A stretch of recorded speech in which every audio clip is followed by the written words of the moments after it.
morning, everybody, and welcome to Midnight's Edge in the morning. It is the day after Thanksgiving. Most people are recovering from turkey comas, I guess is what they're called. Is that what they're called? I think I had one of those. I don't know. Good morning, everybody. How's it going? Andre, how are you? I'm good. Thanks for asking. And I hope you are all well as well and gotten over the turkey fest. Yeah, I'm still dealing with the other. Whoa. We gotta zoom in on Paul there. Yeah, no, I am on. I'm in a bit of the turkey coma myself. I'm at my sister's home in not New Jersey. I'm at my sister's home in Houston, and we got a very large halal turkey here in Houston. It turns out there's a lot of halal stuff here in Houston, and it was really good. And I ate too much, and I'm very sleepy, but I'm gonna try to be on my best today. Perfect. We're glad to hear, and of course, that voice you hear is Kamran Pasha, returning to the morning show. Good morning. Good morning, and I, because I don't have great coverage right now, I'm keeping my camera off, and so as I was joking before we came on, my narcissistic need to be on camera will not be fulfilled today, but hopefully it'll all be good with my voice and my picture. So, well, someone who's always a picture is Script Doctor. How are you doing? I'm doing well. How's it going? Happy Thanksgiving to all my American friends and family. I hope you had a wonderful Thursday dinner with few arguments and lots of great food. And yeah, I'm doing well. Had a productive morning and a wonderful lunch. Glad to have you here. And we also have joining us another Canadian, Mr. Paul Chato. How are you? Good. And happy Thanksgiving to all my American fans. And to the rest of you, fuck off. Yeah. You can all go to hell. Well, my lefty friends are disappearing on me. So yeah, we were talking a little bit about that last night on Mead. It sounds like you were having some Twitter spats and things were going on. Little Twitter spats. Yeah, who with? I'm curious. It's so funny because Script Doctor and I were talking about it this morning. At one point, it wasn't with anti-vaxxers per se, but it's funny how the sands shift, because for the longest time it was the Reiki homeopathic gang, mostly women, that were anti-vax, like anti-anything, like measles, any of the vaccinations that you might get when your kid was born. And now then it got shifted to more of a GOP side of the thing, because Democrats were pushing the COVID, and you can't tell who's who without a program anymore. Paul, you forgot one, because that's after the change in power, but prior to the Democrats taking office, the anti-vaxxers, including some very high-profile politicians, were never going to take the very same vaccine, because at the time they thought a very orange and very bad man had cooked it up in the parking lot. Well, this is all, and then it shifted. Shifted. That's what you call science. Yeah. No. That's what you call the science. The science, which must not be confused for actual science. For actual science. So here, let me add some fun note here, Paul. I am trained in Reiki, so I'll be happy to give you a Reiki session long distance, because I know how to do it. Maybe that will change your mind on the efficacy of traditional energetic methods of healing. You rake? How much? I got a whole bunch of leaves. I was raised with scientific parents, and I studied nuclear physics. I'm okay without some voodoo. We're off to a good start. I would suggest ancient Chinese. I would suggest that the ancient Chinese were more advanced than modern scientists, because modern science, including lovely nuclear science we talked about, works within a very specific paradigm of testability, of replicability, and of things that can be detected by the instruments that we have. Whereas the Chinese work with a mystical knowledge of the universe. No successful double-blind test on Reiki or homeopathy. And you don't need it, because that's it. You're using it. It just needs to work. It just needs to work. And yes, and that's the conversation. Yeah. Exactly. It just needs to is. work. But speaking of just need to work, Disney is also making some massive moves towards working, and they've made some changes in management, everything like that. We'll be talking about that today. But something that does not appear to be working is their most recent movie, Strange World. That does not appear to be working at all because just before we went live here, we were in the privileged position of getting some early Thursday numbers, and those early Thursday numbers weren't pretty. Far from it. Let's see if I can find them here. We got some Thursday numbers, and with that, we also got some revised estimates for the entire 5-day opening weekend. And the revised thing after the 2-day gross right now is at 6.7 million, with a 5-day Hollywood launch likely to only reach the $20 million neighborhood. This comes from box office analyst Gitesh Pandya on Twitter. So a 20 million opening for a 5-day weekend. That doesn't sound very promising, does it, Script Doctor? No, it really does not. And this is the start of their big holiday season. This is where we're supposed to start seeing some nice little peaks with box office. Yeah, so it's quite interesting. Yeah. Well, to me, what is interesting is that clearly the numbers are not great, but it'll be fascinating to see how the trades are going to try to flip that, right? I mean, we're seeing more and more as the numbers don't go in the direction of the official narrative of Hollywood, as the trades keep repackaging how the numbers are presented. So it's going to be very interesting. We're going to talk a little bit later about how that's happening already on Black Panther 2, right? And so, but it's being to happen on this, and so it's the industry trying to hold on to a narrative that nobody outside of the industry actually believes. Well, no one outside of the industry actually reads the magazines.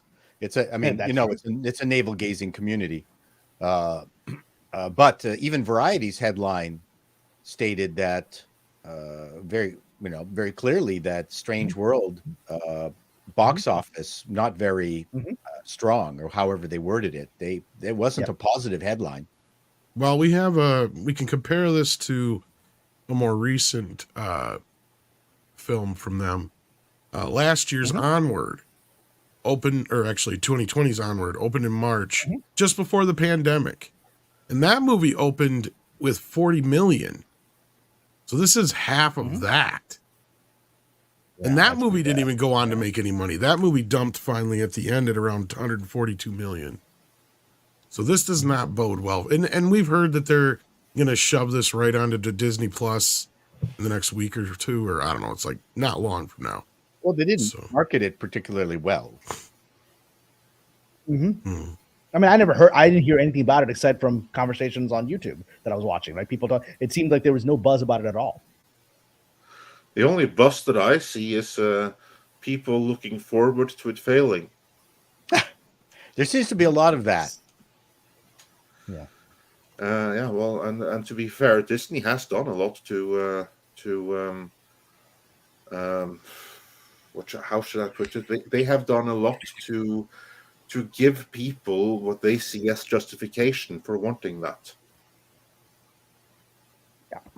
Whether or not that justification is objectively has merit, one can of course discuss. That's a different matter. But yeah, it doesn't appear to be a theme that eventually when we talk about. But a theme that we've got here, that we've talked a lot on this channel a lot over the past, couple of years that I've been talking to all of you, is that, there is how Hollywood presents things and there's reality. And for a long time, the industry was able to shape perceptions of the world through its PR spin. And that window has been getting smaller and smaller. And I think at this point, it really is flipping, as in when Hollywood presents something, it's just, and it conflicts with people's observance of reality, that they simply ignore it or make fun of it. And that is not what I think the industry was expecting, and I don't think it knows how to do its traditional PR spin in this environment. Yeah, it'll be interesting to see how they're going to catch this up. Like, Well, even I think COVID obviously had an effect, but one of the things I talked about in a previous video, I think one of the things Hollywood has done, its biggest crime, is that they have managed to cut the continuity thread, where we now don't care about things.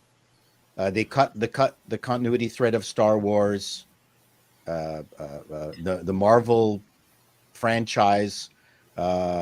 Before the snap, there wasn't a single movie that they could put out that wouldn't produce $1 billion box office. Right?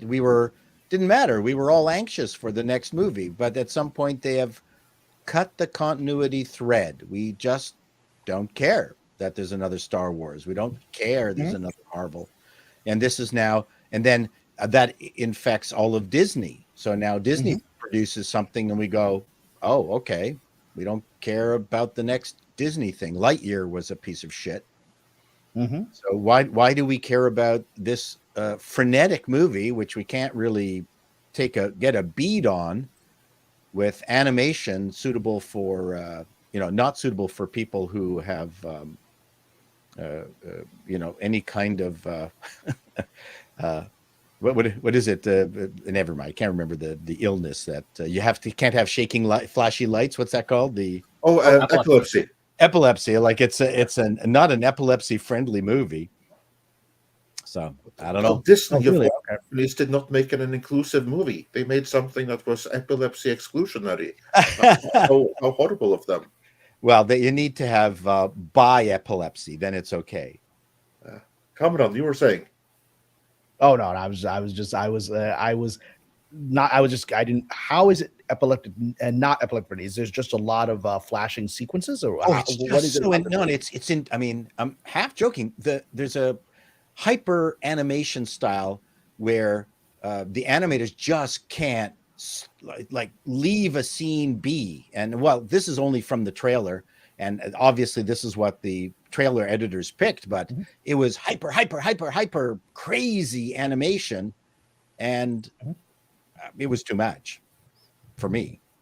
I love animation. I'm a huge animation fan. I had friends working at Pixar. I'm deep in there. I'm a huge animator.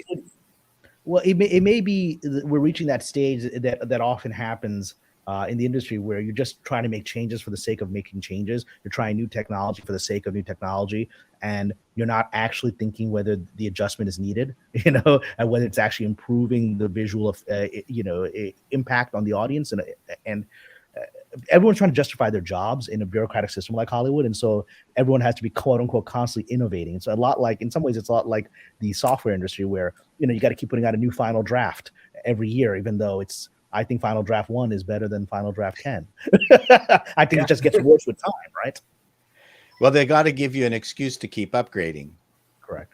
Well, and now the craziness of the software industry is now everything's becoming a rental. I mean, I refuse when it was time to upgrade my Adobe Acrobat, I went to go buy it, and it's like, no, you can't buy it. You have to rent it from us monthly. I was like, no, I'm not going to do that. And then I went and downloaded PDF Expert, where I paid them once, and I don't have to worry about it again, right? But that to me is outrageous. That we're going, lesser quality products that you have to now lease. Well, that's primarily Adobe. I've abandoned all Adobe products. I was Adobe 1.0 person for decades, because I was in the graphic arts business, and plus I knew the people who created a lot of this software personally, but yeah, once it got into the rental stuff, forget it. I'm completely out of the Adobe realm. So, well, and then just you've got just to continue what you were mentioning. I think one of the biggest traps that Hollywood has fallen into is 3Ding everything. One of the things I talked about in my gear porn videos is that the nano suits and nanotechnology in the Marvel movies became a horrible plot device because they no longer had to fix Iron Man's suit or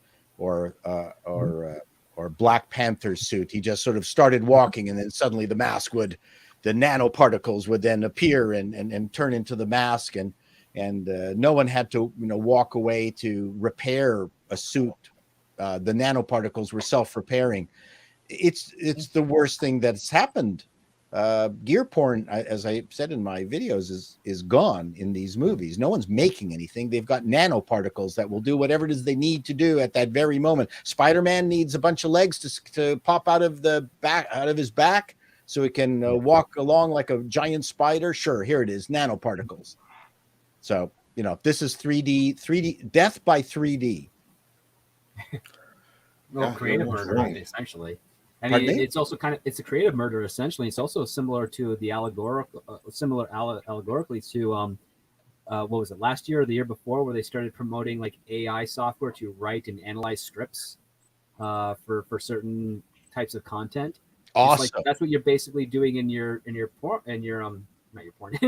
films, is that you're having your main characters get their problem solved by AI and yes, wow.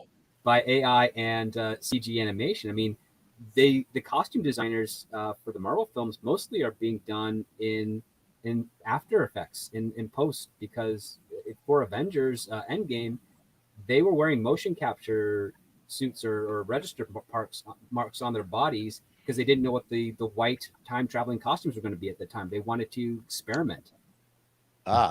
And Script Doctor, are you moonlighting for Axel Braun? Just curious. No, Paul mentioned gear porn, and then that kind of just was a Freudian slip into the same.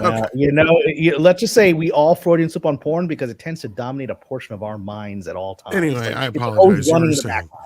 Everybody wants to get some, yes. That's why those might. And I have to say that industry is always innovative. That industry always meets customer demand and always innovates in a way that somehow keeps it moving forward. You gotta respect it. It always finds a way. Whereas the rest of Hollywood is sniffing its own fart. Where that industry is like, what does the customer want? Let's give it to them. it's really remarkable. and at a very low cost. Yeah. So, if you're going to make a movie like Bros, don't do it for $22 million, for God's sakes. Do it like a porn movie. I mean, it was a porn movie. So, do it for the same budget. Yeah. And release it on VHS. See, that would have been really good for Bros. Well, so let me actually say something here. So I am a huge fan of Damien Chazelle. Andre knows that I think First Man is one of my favorite movies of all time. I agree. It's one of mine too. It's wonderful. I loved La La Land. I have to say, so I saw a few days ago, before, I was able to get into a special screening of Babylon, Chazelle's new movie, and it was great because Chazelle showed up, and then Brad Pitt was there, Margot Robbie, Tobey Maguire, the cast was there, and I wanted to love that movie so much because I love Damien Chazelle and his work, and I love the period of the silent film era, which is what this movie looks into. And regrettably, I did not. And part of it was, what Damien is doing in there is he's really exploring the hedonism of Hollywood. It hasn't changed, but it's more hidden now. In those days, it was very, very open. And the first 20 minutes of this 3-hour film is very it's a very debaucherous and not erotic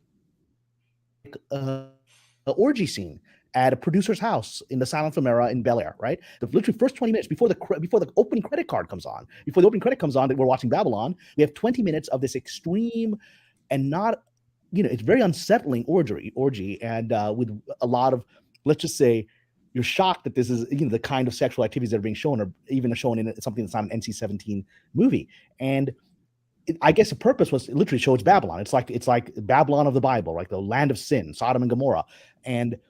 But I actually think it's going to be too much for audiences. I think people are going to walk out in the first 15 minutes of this film because it's too repulsive, it's too disturbing, and there was nothing erotic about this. It's more about degradation and power, which is ultimately what Hollywood is about to a large degree. And it certainly was in the silent era when this was all being invented, as we made up. So I'm very sad that I didn't like the movie. I wanted to, and you could cut a full hour and a half out of that movie, and it would have been a better movie.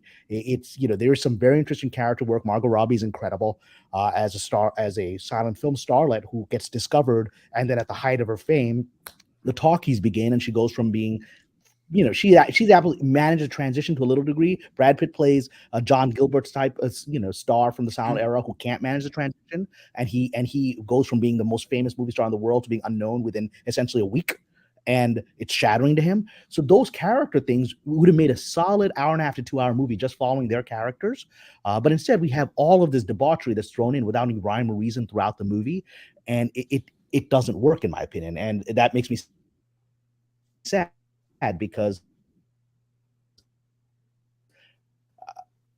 I love Damien Chazelle.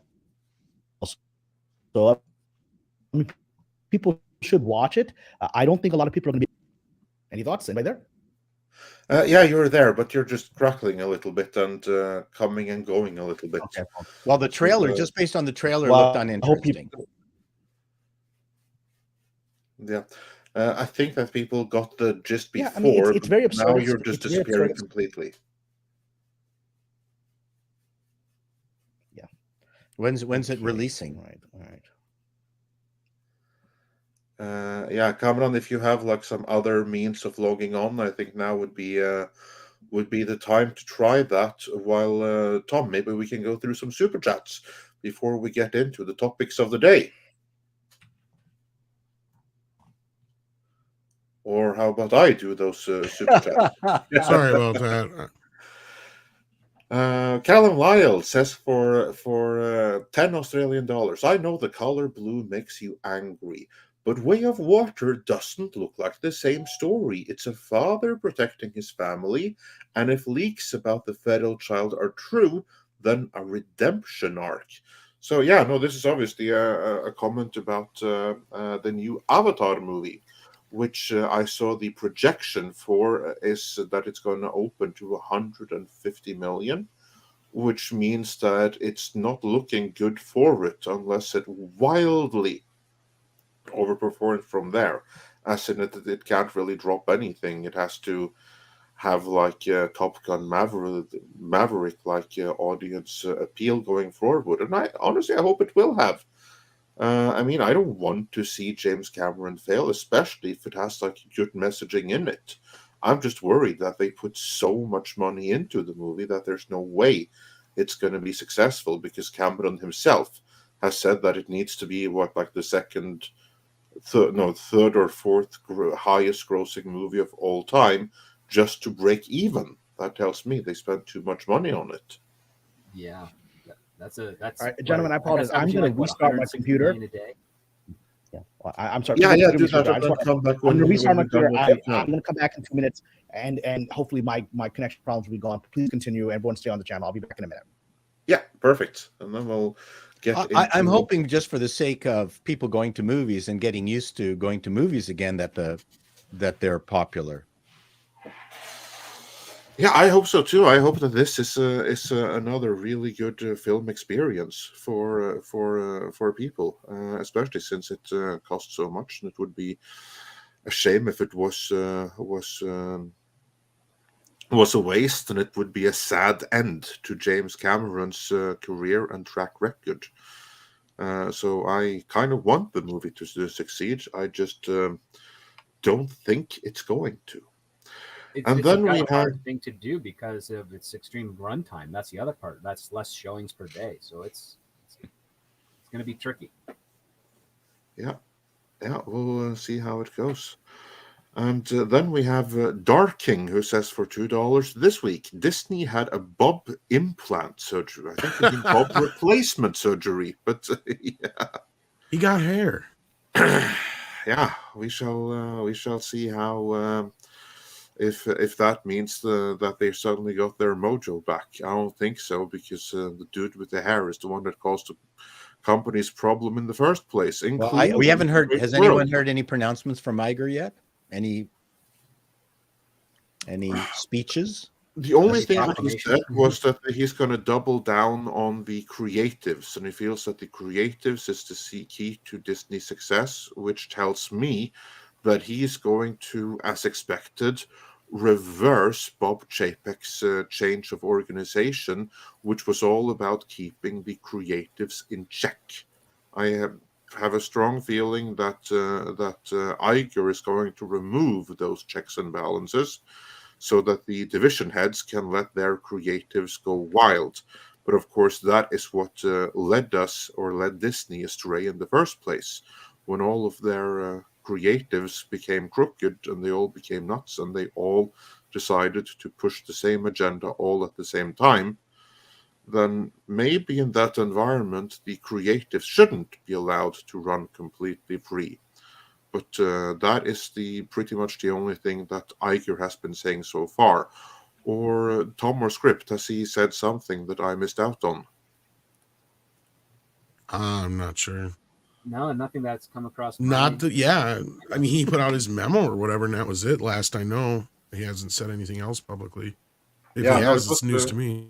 Yeah, it was basically the biggest thing was his statement that he put out on Twitter, or attached as a letter on Twitter, and then in Snapchat or whatever media it was, where he put his. Actually, I think that was an official Disney press release, if I'm not mistaken. No, it was too. It was the Disney press release, but he made a statement as well, which of course read as a press release, so there wasn't much difference. And moving on, then we have Gunstar1, who says for $4.99, third time's the charm. Paul, I saw the Frantics back in the mid-'80s when it was on Showtime. All 13 episodes are on YouTube. Thanks for the laughs. Yes, wow. And we got one from last night from Gunstar1 too. Sorry about that. Just after you left, I found it. You're looking basically for it? Oh no, it was the same thing basically. No, it's I encourage anyone to go search for the Frantics on YouTube, and we've uploaded all 13 episodes of our show that we love doing. It was a great time. The cancellation of the TV show was quite the crushing moment for us, because up in Canada, at least, there's no real movie industry, so there was nothing to aspire to beyond a show on CBC. So when that got canned, although I did learn that the person who did can it, I met him, and his two kids were absolutely furious because it was their favorite show. So what can you do? It's exciting when something gets picked up, and then crushing when you lose that thing that you were shooting for 10 years. You work towards it, and you're no longer working in the bars of Holiday Inns just to make ends meet, doing sketches in between rock bands. Yep, the trajectory of an entertainment entity. I mean, I can't believe the things that we actually did just to get to where we got to. I mean, oh my God, the gigs we took. Yeah. So sorry, I had to mute there. My dog was barking at a leaf. Dr. Longline. Bring the dog on board. He's gonna be better than any of us. All she does is bitch. Bitch. Oh, bark. Dr. Long Dongler sends us in a thumbs up, I believe it is. Thank you for that, Dr. Long Dongler. And then we have Cameron rejoining us here. Welcome back, Cameron. Welcome back. I mean, I'm in another room in my sister's home. I'm going to see if this has better Wi-Fi. You're looking and sounding better so far. Okay. If I start cracking and being weird, I'll cut the camera off. And so, didn't you star in Stargate SG-1? Of course, you've now discovered my truth. Well, you've discovered my truth, Paul. I'm actually Glaul the whole time. Yes, you do look a lot like that actor. Yes, that's a handsome guy. So. Yeah. The wheels on the bus run over J.J. Abrams' career, says Cameron and business folk on the panel. Is it me, or are they just starting to realize that this was a poison pill they are losing? Is reality coming crashing down? Well, we're going to talk about that relationship to Disney, because I have a very specific theory that I have developed as to what happened in the past few days with Mr. Chapek, Ooh. and it relates a little bit. It relates, in fact, more than a little bit to the powers that be attempting to hide certain things and not being able to do so, and it's all going to come crashing down. So when we get to it, I will have a specific example, in my opinion, of what's happening of that. Oh, that's we look forward to that. But in the meantime, he says this was a poison pill.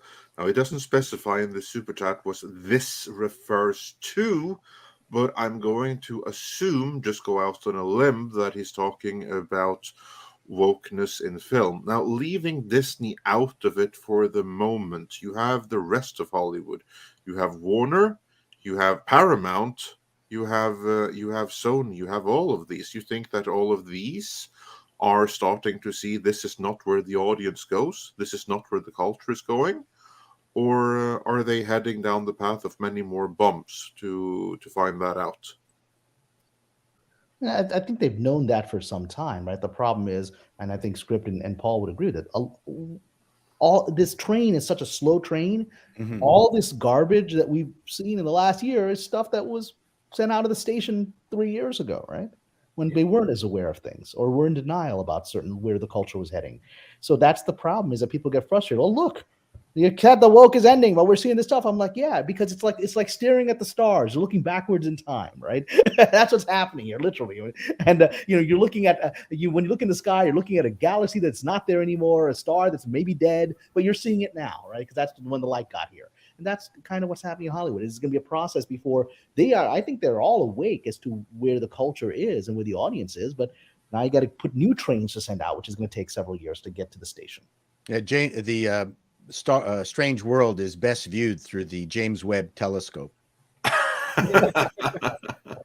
Well, one thing I'm wondering is there a parallel, say, to when Hollywood was struggling at the time that The Godfather came out, and that kind of gave it some energy?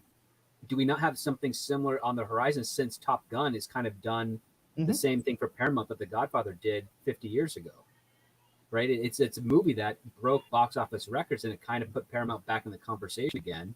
And now we're seeing other studios have already taken steps prior to, of course, the release of Top Gun, but they would already start taking steps to go in different directions with the execution of how they want to tell stories and what they want, and the people that want to hire. I kind of feel like there's a parallel there. I was wondering about what your opinions would be on that, Cameron and Paul and Tom. Well, I've said before, and I think I've said it on Midnight's Edge, which is that I think we're about to enter an era that's exactly parallel to the 1970s creatively, right? And I think, and that's a good thing. I think we're going to see a lot of new voices coming out. We're going to see a lot of breakthrough filmmakers and films, and that's going to be an exciting era. It's it's just going to have to get through the sludge to get to it. Well, it takes a minimum of 2 years after green lighting a movie to get it out there. So if the studios got excited about Maverick, which came out this year, right? Beginning of this year, in theory, you're not going to see anything similar for 23, 24, not until 24. Yeah. So there's hoping that they saw something in the tea leaves earlier, and we're going to get some interesting movies in 24. What's on tap for 24? It does, if we take a look here, maybe take a peek at what's on board. Okay, glass menu in theaters, coming soon. View all. Oh man, okay. Huh. Christmas with the Campbells. Okay. Sort by most popular, newest. No, where is it? Sort by when it's going to come out. Coming soon. At home, in theaters. Nope. Okay. You guys talk amongst yourselves. I'll do this. Okay. I had to step away. I have no idea what you guys are talking about anyway. Well, I tried to find out upcoming movies and if there's anything good upcoming, and there isn't. No, pretty much everything's pushed off. They moved out of the way of Avatar. Well, and No, I'm talking about next year. Like any Savior movies coming out in 2021. like down the road. Yeah. Outside of the movies that we know that are already done, we have no idea. Yeah, like there's the DC projects and obvious Marvel projects and stuff like that. Well, Yeah. I want to think for a second about you reference Avatar. I may be completely wrong about this, but I don't think Avatar is going to do as well as the industry expects. I just don't feel the energy for it that I felt. I think the industry is starting to realize that, Cameron.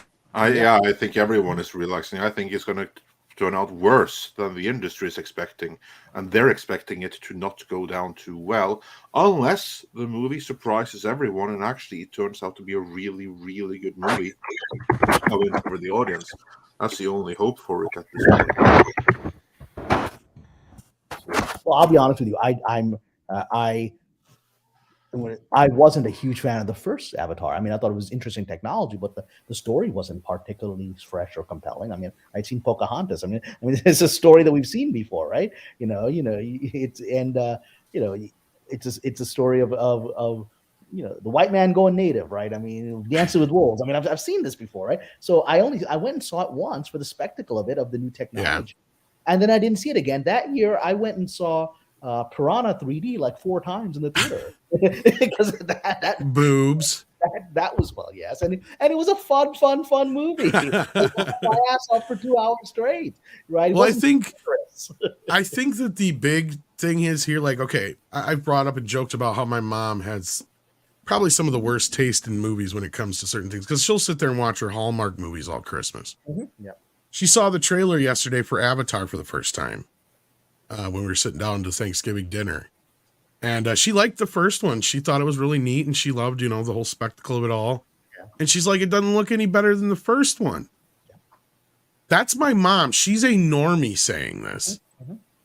And so, and she's one of those, she'll watch a fucking terrible Christmas movie about a talking dog, right? Like, so for her to say that to me kind of is a barometer of where probably everybody else is at. Yeah. Well, it's kind of a been there, done that experience. Exactly. And that's what she was saying. She's like, the story's pretty much like the first one, only instead of, she's like, there's no people. She's like, without people, it looks even faker or something like that. Is kind of how she put it. Well, there's like a guy with dreadlocks and wearing a breathing mask that seems to be part of their tribe. I don't know what's happening there. Yeah, there's a few humans. Underwater faction. Okay. That's the thing is, you have two different Na'vi races that are basically having a similar war like they did in the first movie, it looks like. Well, this is the thing. I think Mr. Cameron, who is a genius and who has given us some of the greatest films ever made. I mean, I think that in his obsession with technology, he hasn't understood that the next stage of technology that's going to really pull us in, that he should be working on, is let's get holographic technology. Let us put us in the middle of the movie. Because I don't think any further new forms of 3D and all this other stuff is really going to advance the viewing experience beyond what we know. I think the next stage, and it might be 50 years away, it might be 10 years away, is watching a movie as a hologram around you. We're going to get there. We're going to get the hologram. I think that was what he was waiting for, Cameron, but I think he realized that it's going to take a long time for that technology, because they have it, it's available, but they've only been able to make it work on smaller screens from what I've heard. So they haven't been able to figure out how to get it to work on a larger scale without having to basically redo every theater in America. I think the next movie technology will be done through an IV drip. Well, VR is pretty much like the next step. Yeah, and really. VR is bullshit. I've been dabbled in VR. It's the dumbest thing. Again, it's a mileage may vary kind of thing, but at this point, I think that it's not going to change much more than that. Augmented reality has a better chance than VR. So here's some movies coming up in 23. Some of these don't even have icons, so I don't know who's in them.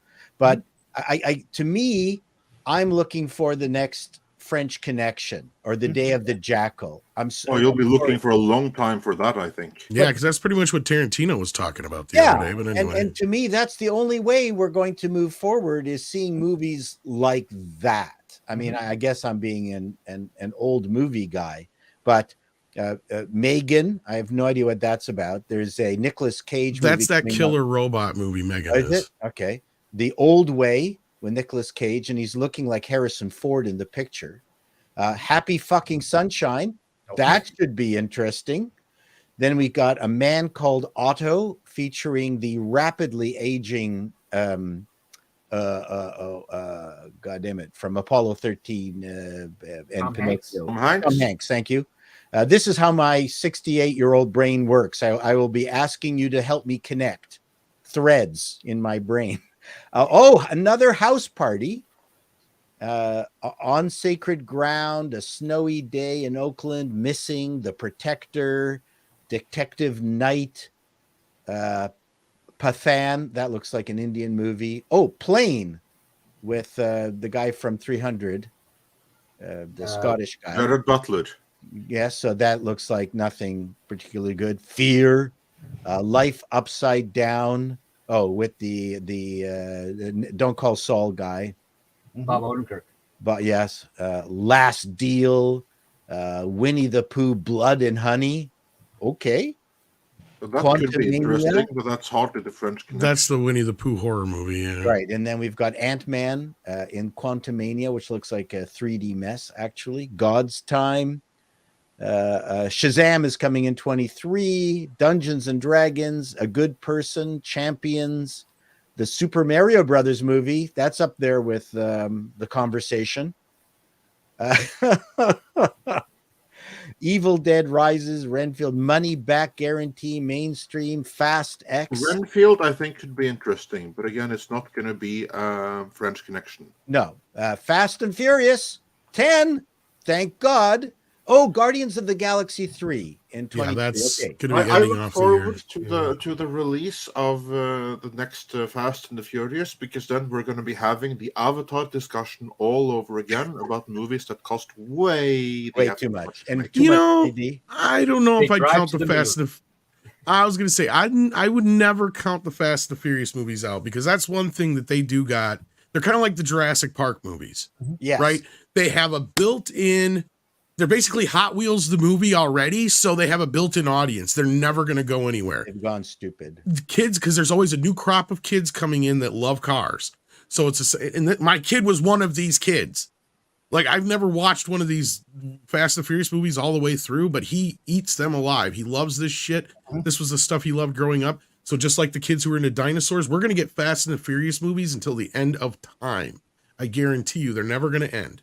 Because not only that, they sell overseas. It's so easy to translate these movies. Oh, yeah. Because and driving a car fast is so easy to translate. And then they reach a stage where they're self-mocking themselves, which is like the last movie where they go into space and they ram a satellite with a car. Well, that's just the beauty of it, Cameron, is now they can bring it back to down to earth in a more like the original film, and then that's where they like, oh, this one is bringing it back down. We got to drive on the bottom of the Atlantic Ocean. Yeah, they'll find a way to make it more like the original, and then the cycle will just start all over again, just like Jurassic Park.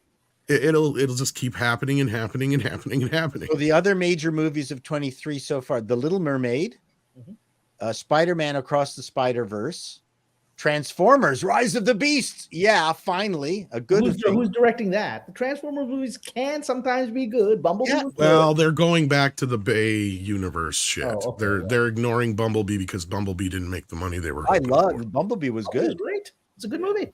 It was good. But as we pointed out at the time, Bumblebee suffered from the wrath of the previous film. Because Hollywood doesn't realize that if just because one movie does really well, it's the Spider-Man 3 effect. Spider-Man 2 is the movie that everybody loved. Yes. But Spider-Man 3 was the highest grossing of the three, but it's the least liked of the three.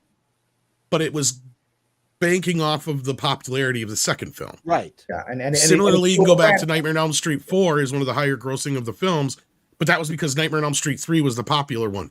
Everybody loved that one, so they went to the next one. That's kind of where the barometer, and that's why Dark Knight Rises is such a huge film compared to Dark Knight. It made a little bit more money because everybody loved the Dark Knight, so they went to see the Dark Knight Rises. Momentum. That's They're calling it momentum. Trilogy. Yeah, it's the weakest of the trilogy, in my opinion. So Elemental looks really cool. The trailer looks excellent. It looks quite fun. Flash, which could be that could be one of the best I am still not convinced this movie is coming out next year. Well, I'm just I telling agree you. with you. It says here 23. I'm going by the list here. Indiana. I know. Right next to that is Indiana Jones 5. Maybe we Yeah, can get it no. on the double bill. That's going to be a disaster. Indiana Jones is going to be the 4th of July movie. Hands Oh, down. yes. Mission Impossible. So we've got Mr. Cruise helping us with the That I think will Oppenheimer. be the big summer hit because Would Tom Cruise is Oppenheimer coming have off a big high. Oppenheimer? It Yeah. could. That's the Barbie Christopher looks Nolan good. movie. Which Barbie one? looks good. I have no idea what it's about, but it's Oh, got Barbie? It's about Robert Oppenheimer. It's about the development of the nuclear bomb. Yep, nuclear bomb, which I'm a big nuclear physics guy. And I'll go watch that. on your nuclear physics thing, so on my flight, I had a very nice conversation with a young man who was a recent college grad, smart kid, entrepreneur, doing stuff, interesting things, but trying a little bit of a real estate thing that was happening for him, and we were having a conversation, and it was very bizarre to me because he was talking about all the tensions with Russia and Ukraine and things like that, and he said, "Well, we could just nuke them. We could just nuke Russia." Oh, I said, and he's like 22 or I was like, no, I don't think that's gonna work. I don't think that's gonna end well. He said, no, we can take them out and it'll be over. I was like, I think in a nuclear war, there's not gonna be anything left. He's like, really? Not gonna be anything? Are you sure about that? I was like, I grew up with The Day After, where we had TV shows on prime time showing the devastation of the world from nuclear attack. These kids don't actually grasp this. They don't have any sense of what a nuclear war actually means. I don't think they have a sense that there's going to be a counter strike. Because there's not as many of them as the ones that do. I'm sorry, you're both speaking, so I didn't hear what you said. Oh, sorry. What did you say? Do you think that he was thinking about using the nuclear warheads that don't have the radiation fallout? Because those are in smaller supply than the ones that actually do have the radiation. Are you talking like a neutron bomb kind of thing? Yeah, like nuclear winter and all that stuff would happen with the I don't think these kids know anything about this technology. I think they literally 80s. just don't understand. I don't think they. I don't know. I'm just burning doing the neutron dance. More important than that. We'll be fine. more important than that, Barbie will be coming out. Oh, that's gonna That's be what good. I thought you said. Barbie. Yeah, that has a Barbie, potential. Margot, that she's cute. And then the Marvels, but more importantly, Teenage Mutant Ninja Turtles: Mutant Mayhem is coming out. And Blue Beetle is coming out. So two The things. Equalizer. So Margot Robbie is one of the wonderful things in an otherwise not great movie, Babylon. She's absolutely incredible in it, and so I think she just hits it out of the ballpark more than she doesn't. So I'm actually looking forward to seeing what she does with Barbie. And I'm going to say, and I'm going to do my plug again for Ms. Marvel. I has no intention of watching the Marvels movie until I saw the Ms. Marvel show, and I'm going to watch that movie just because I think that character She was good, wasn't she? Yeah, the actress is incredible. The character Was very good. The character is not the character in the comics, and it's really family friendly. So I'm going to go see this movie for her. The show fell apart by the end. I was kind of annoyed that they dropped the premise to head off to Pakistan and do all this weird Indiana Jones stuff. Which is what I loved as someone from Pakistan, because I've never seen literally the city I was born in as a place of superhero adventure, and I thought it was well created. You know what? I can actually see that, but that's to me a season 2. Season 1 is Buffy the Vampire Slayer, but with superpowers. And you just stick to the formula for the first season. Her problems dealing with school and having superpowers and having to moonlight a little bit to deal with crime. That's the first season.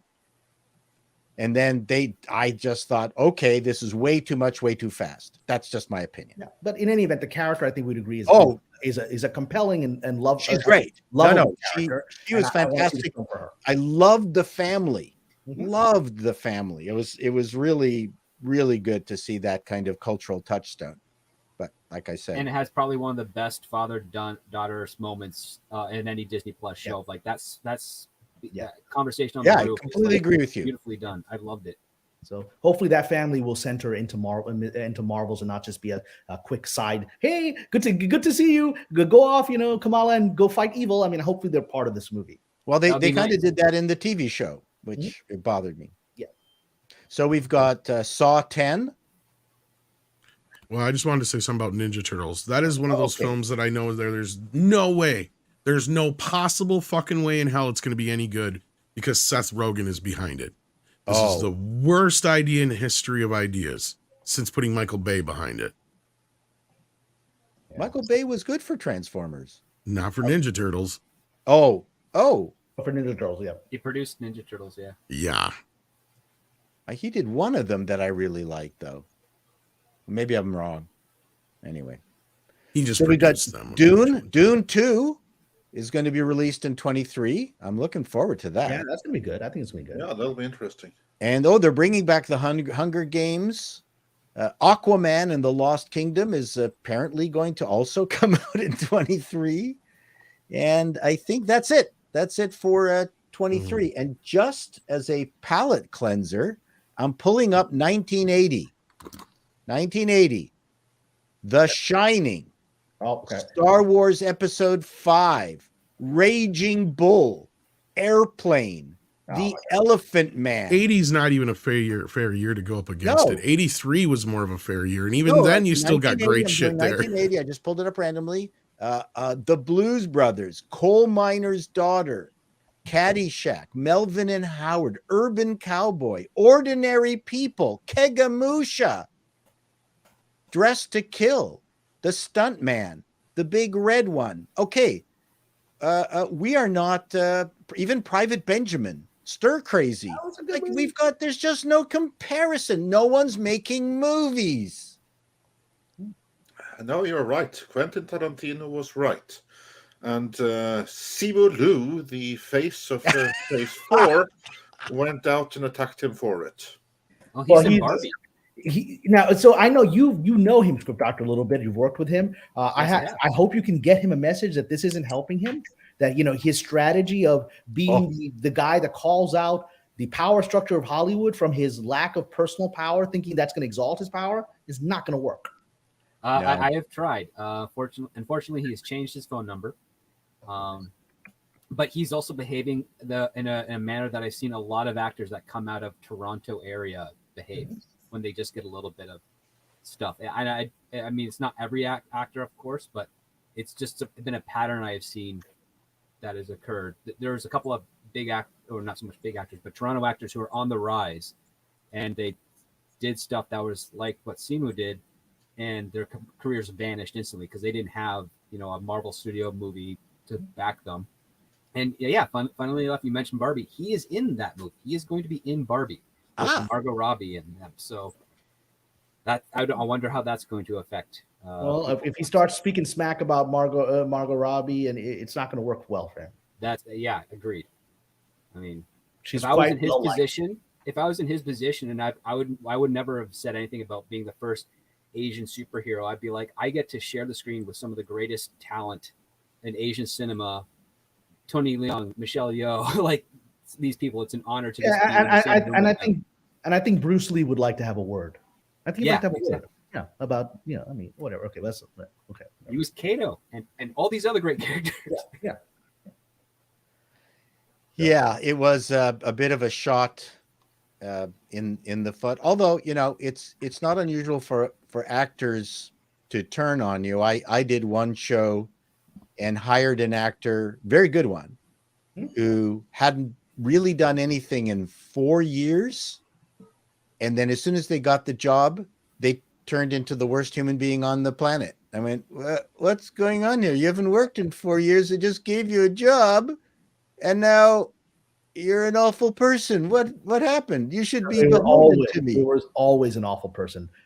Yes. The moment the spotlight is on you in this town, your true nature is revealed. And that was me early on. That was a bit of a shock. Mm-hmm. Wait a second, can't you be nice a little bit? I just gave you a job. I'm giving you money. Nope. I am taking over the world. What's that saying? A rule. What is it? A ruler never. Ruler takes an inch, but takes a yard. Something I don't know. I think the idea is if you give them an inch, they'll take it. Yes, I think that's the concept. That's what it is. Thank you very much. Kamran. Give them a little bit. Did they take it too far? Yes. Yeah.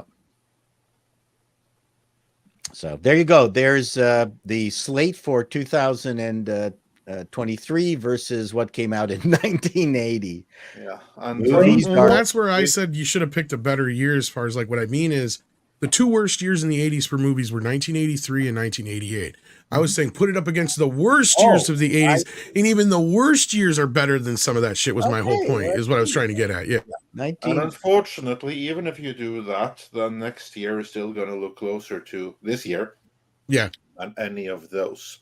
But before we move, let's move on with a couple more super chats. Let's do that. Then we can start talking about what's going on at Disney. Yes. So Kamran has a very interesting take on that. Before Psychotic. that, says for $10. Hey lol, I think the problem with entertainment today is that we're creatively bankrupt with few innovators. People copy what was done before, and the results degrade over time. Comedies suffer the worst for this. I think you're Yeah, partially this right here, goes, Psychotic. I think the other problem is, and this goes to what we were just talking about with the whole Simu Liu versus Tarantino and Scorsese thing. What Tarantino was coming out and saying, and what Simu Liu was having a fit about, was he was basically giving them the excuse that they are basically a made by committee movie, right? He was completely acknowledging that. He wasn't saying they were any less than any other films. He was just saying that they're not like, Taxi Driver or something like that, where it's clearly a singular vision. They're not the same kind of movie. They're McDonaldization. He called it Marvelization, but I've been calling it the McDonaldization of movies for years. And I think that's kind of a bigger problem. And comedies, they suffer from that, but they can work in that formulaic situation. The problem with comedy is comedy was killed by woke. That's where you got two different things here is what I'm trying to say. Anyway. And Judd Apatow. Oh, now it's Seth Rogen just taking that over, but yeah. Well, who gave Seth Rogen his career? Judd Apatow. Exactly. It's kind of like a J.J. Abrams thing. Judd Apatow is the J.J. Abrams of comedy. Well, he does make long, expensive movies that only have a couple and he's got of a bunch of acolytes that just infest everything. Yeah, no, I think that's actually a fair analogy. I think Mr. Abrams is that in genre material, and I think Mr. Apatow is that in comedy. I think they are parallel in their modus operandi. I think. Yeah, I think comedies should be taken over by indie producers only. Don't give it to Hollywood at all. Could you imagine Peter Sellers today? Oh, could you imagine God. the party where he's in brownface as an Indian? It's one of the funniest movies ever made, but it's also social commentary about the racism and bigotry of Hollywood. Could you imagine any of the It would have been Panthers canceled a million times over. Not only that, I think Peter Sellers would have killed himself. Like, seriously, I'm not even saying it in a joking way. Like, I think he would have gotten to the point where he could not deal with this shit. Because he was very, very... He had a lot of issues as it was. Yes. But I would have think he would have gotten so depressed by the way comedy has gone and the way the world has gone, he would have just been like, nope, I'm done. And in his time, he was one of the most powerful comedy proponents. That's what I mean. He was a force of fucking nature. Well, he was responsible for making the producers, bringing it to a wider audience, because the producers, the studio was so afraid of Mel Brooks's producers that they, a couple of Jewish neighborhood cinemas played it in LA and New York, and then they just buried it. And then a year later, Peter Sellers discovered it. And I mean, if you know the story, but Peter Sellers saw it a year later and then put a huge ad in Variety saying, "This is the funniest movie ever made." Mm-hmm. Yeah, it flopped horribly when it first came out. Yeah, dear studio, it's a shame that you have not put this into wider release. But Springtime for Hitler and Germany. I mean, that was a controversial movie in its time. Could you imagine the producers being made now? Well, they did the musical a couple years back. No, we actually, I know. Yeah, brand new, never seen before. So they wouldn't know what to do with it. You're right. They couldn't make anything that clever, for one, and the second is that all the yachts imagery and stuff. Now you have like a new generation that probably doesn't know that part of history too well, other than as a slur with which to use against their political opponents without really knowing the full context behind it. Everything's sad. Quentin Tarantino is probably one of the only people who would still make that movie. Sure. You could do like No Springtime for Greta as like a modern day the modern day take on. It's springtime for Greta. How dare you rob me of my summer? That was pretty good. I'm writing that down. Yeah, who knew? The script doctor has a voice. It's wonderful. But that was a very astute observation, Psychotic. Then we got Tiger Valley 62, who says, hey guys, could certainly use the entertainment. Just finished putting down my cat at the tender age of 14. Oh, wow. So she got a lot of good years out of that kitty. That's a very old kitty. My condolences. Yeah, my condolences. He was my best friend, and I'll always remember him. He is in a better place now, Rip Buddy. Yeah, it sounds like you got a lot of time with him, though. That's not often do cats get to be that old. That's really Well, it sounds like he had a good and long, healthy life with his best friend. So absolutely, it's always in that. But yeah. And if I may, on a spiritual note here, Tiger Valley, I love cats, and in spiritual traditions throughout the world, going back thousands of years, including the ancient Egyptians, cats have been believed to be, beings that live between two worlds, between this life and the next. And so as someone who's a spiritual person myself, I believe your cat is still with you in a very real sense. So I hope you can find comfort in that. Cats have been looking down on humans since the beginning of time. Yeah. Look down for well, multiple meanings in that, Tom. Multiple meanings in that. Cats were very important to the Egyptians. Yeah. Yes. No, I got my buddy. He's around. He's right here to my right. Yeah. So I feel you. Mizzy Buddy says, hope y'all had a happy Thanksgiving. Love this chat. Love the panel. Our script Chato, WDW culture, and Kamran Midnight's Edge loves to spoil us. That's right. Was WDW going to pop in today? He was, but he was sadly busy. So gotcha. It's next week. All right. Christian Corleo says, what's sad about Strange World is that it's an original idea for once, bombing and discourage creative new ideas. By the way, is 3D animation more expensive than 2D, as Disenchanted included the latter? Okay, this is a difficult question to answer. It's nowadays, yes, technically 2D would be less expensive, but putting them together is almost the same process anymore. Because even in the 2D realm, you're still building, in a lot of cases, like a 3D model of sorts, so that even though it moves, what looks like in 2D, it still moves in 3D. It's hard to explain. It's just the style of animation, basically. But as far as the old school compared to the new school, if you're asking that part of it, like the original Enchanted compared to now, I think they actually did hand-drawn animation in the original Enchanted and just combined it with computer. In this case, they're just doing it with computer. So yeah, all of it's computer from beginning to end. And I don't even know if they did hand drawn in the original Enchanted. I'm just assuming because it's that old they might have. But other than that, yeah, as far as the expense, I don't think there's that much of a difference outside of, I think 3D animation takes 1 or 2 more passes after the fact because you got to add all the lighting elements and stuff that aren't the same with 2D. I don't know. A lot of the anime is produced in 3D software, but rendered out in 2D. Yeah. And some of it is horrible, and some of it is very, very good, like the new Demon Slayer. Wow, Demon Slayer, pretty damn good. I'm actually not a big fan of basically computer generated 2D animation, but yeah, that's all there is anymore. It depends if it's done stylized. There's an anime called The Knights of Sidonia, where it looks 2D. It's clearly done in 3D, but they've art directed it in such a way that it does not look like anything you've seen before. Right. So there's art in it, and you couldn't have done the creature work and the stuff in it without 3D. It's a fantastic anime. Yeah.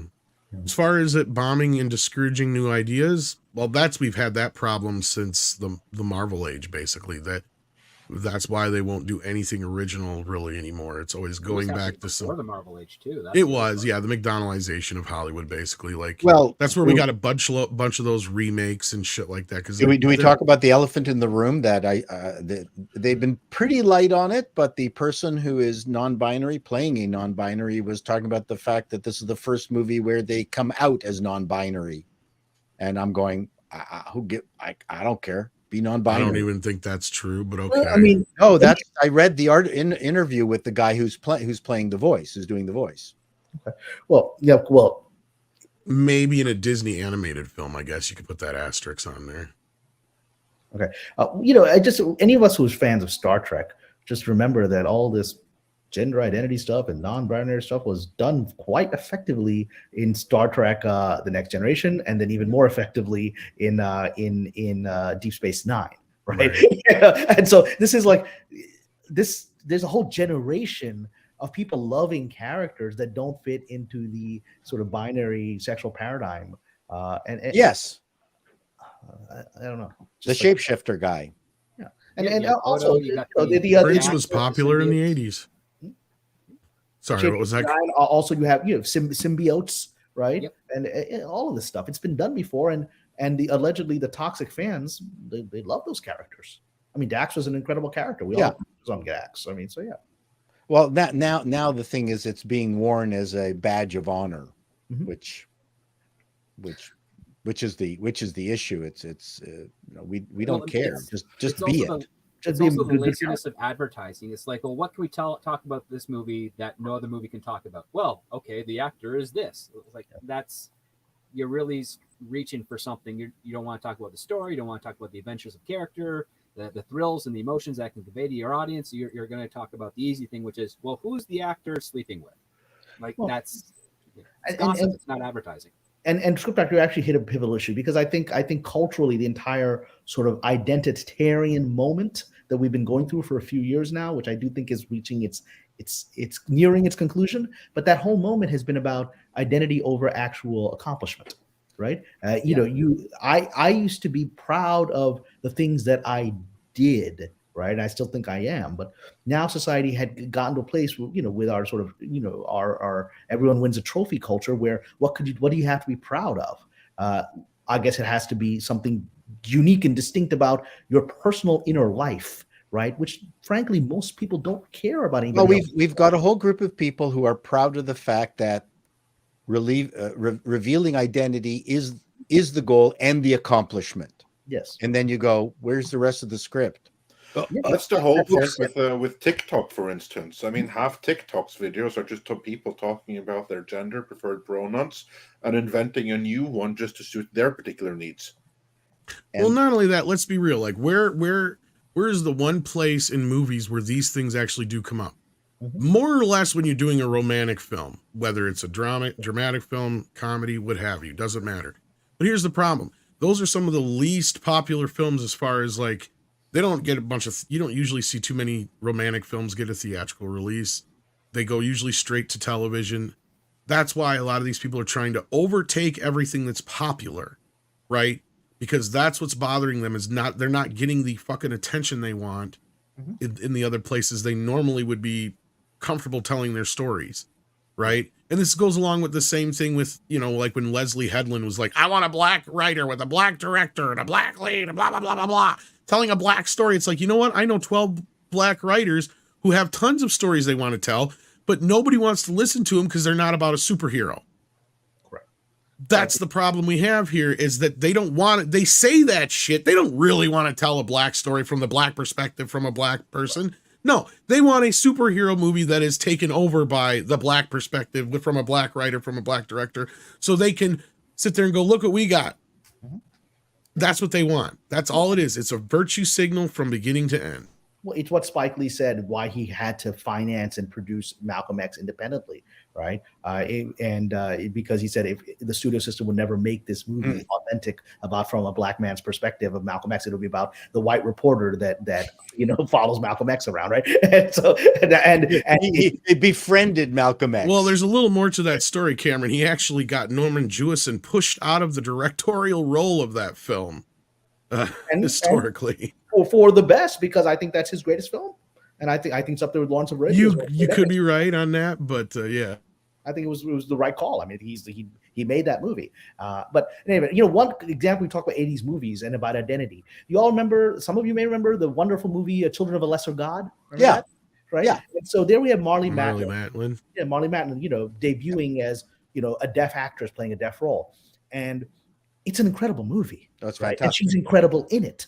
And she won the Oscar for it, if I remember correctly, right? And so, and of course, the people talked in the media about the fact that you have a deaf actress playing a deaf character, but at the end of the day, she's an incredible actress, and your heart is in that movie, not because she's deaf, it's because she's who she is. And that bring us non-binary characters that we're in love with. Well, and here's another side of that, though, Cameron, and this goes along with we need this kind of actor to play this kind of character, and that's it. How much of a career has Marlee Matlin been able to have since then? Not a very big one, because she's in a very precarious situation, or however you want to put it, that she is deaf. So she can only really play characters that are generally deaf. You can't really get away with her doing anything else with her. That's the problem. I've seen her in a bunch of things. I think she's done things here and there, but like as far as like getting these big starring roles, like is what I'm talking about. Like since then, she has never had a huge big lead role like she did since then. Yeah, I think she's done okay. Yeah, I mean, she's a working actress. Someone pointed out that she was in New Amsterdam this week. She's a working actress, right? You know, I'm not saying that part, but I'm just saying her career was limited because of that. Absolutely. It is true. But my only comment is that how was that handled when it could be just about her identity, right? And she was able to advance the conversation about deaf people. Have we seen more deaf characters? Not really. but it's she brought something that made people fall in love with the character. Nobody. I don't think she won the Oscar for people feeling sorry for her. She won the Oscar because she earned the Oscar, right? And so I just encourage people that feel like there's voices and their perspectives and identities that are not being shown. Just make a damn good movie. Just make a damn good movie, and you'll pull them in. I'm looking at her CV here. She's got a considerable good list of both regular series and also guest star posts. So I give her credit for being, as Kamran said, a working actor. There's not a lot of working actors out there. Even that is an accomplishment.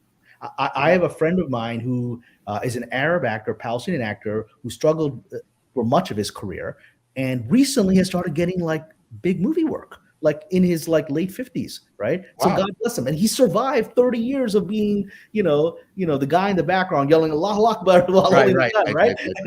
And now he's getting like real roles. And you just got to stick it through. And I'm not saying she's not a working actress, but I see a lot of people are like, "Oh, dude, she was in Coda." Like two movies people can name in 40 fucking years. Oh, okay, stop it. Right, okay. So get off this ragging on deaf people. Luckily, I'm not ragging on it. I'm just saying it's this issue of. Hey, luckily she won't hear this. That's all I can say.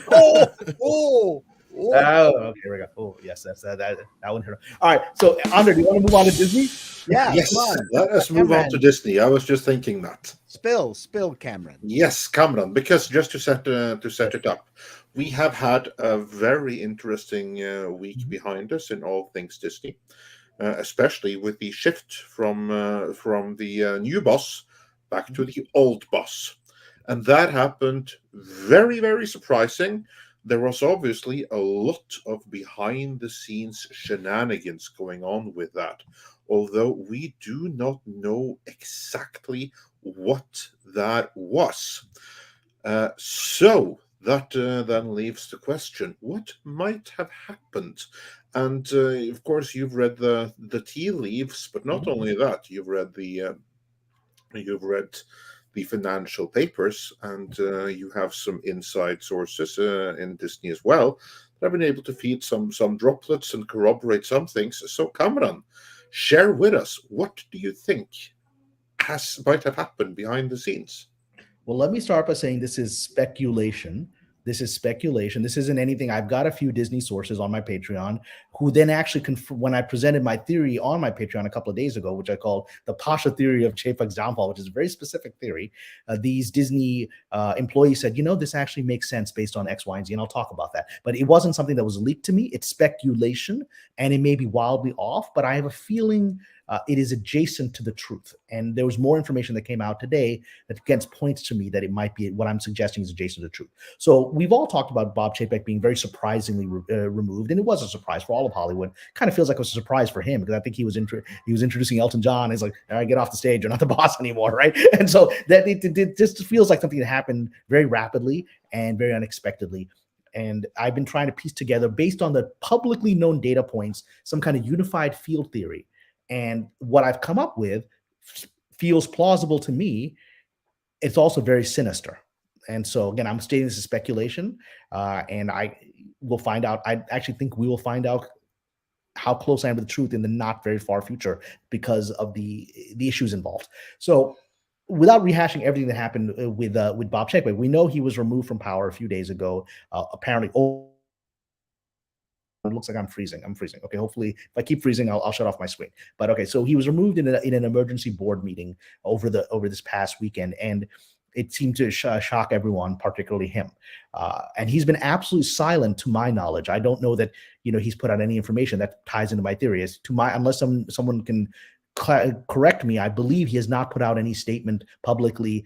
I think our friend Script Doctor and Paul will affirm that generally, when executives are let go, certainly at a high level, they're at least given one final meal of sending out a goodbye email. I mean, Peter Rice, who was Bob Chapek's the rival and threatening to take his position, when he was released after a quick 10-minute "you're fired" meeting with the boss, he was at least given, you can send out an email to say thank you all very much and pack up your box and go. And he did that. We haven't, to my knowledge, received any kind of public comment from Bob Chapek to suggest that he's been put under some kind of ironclad NDA for why he was released.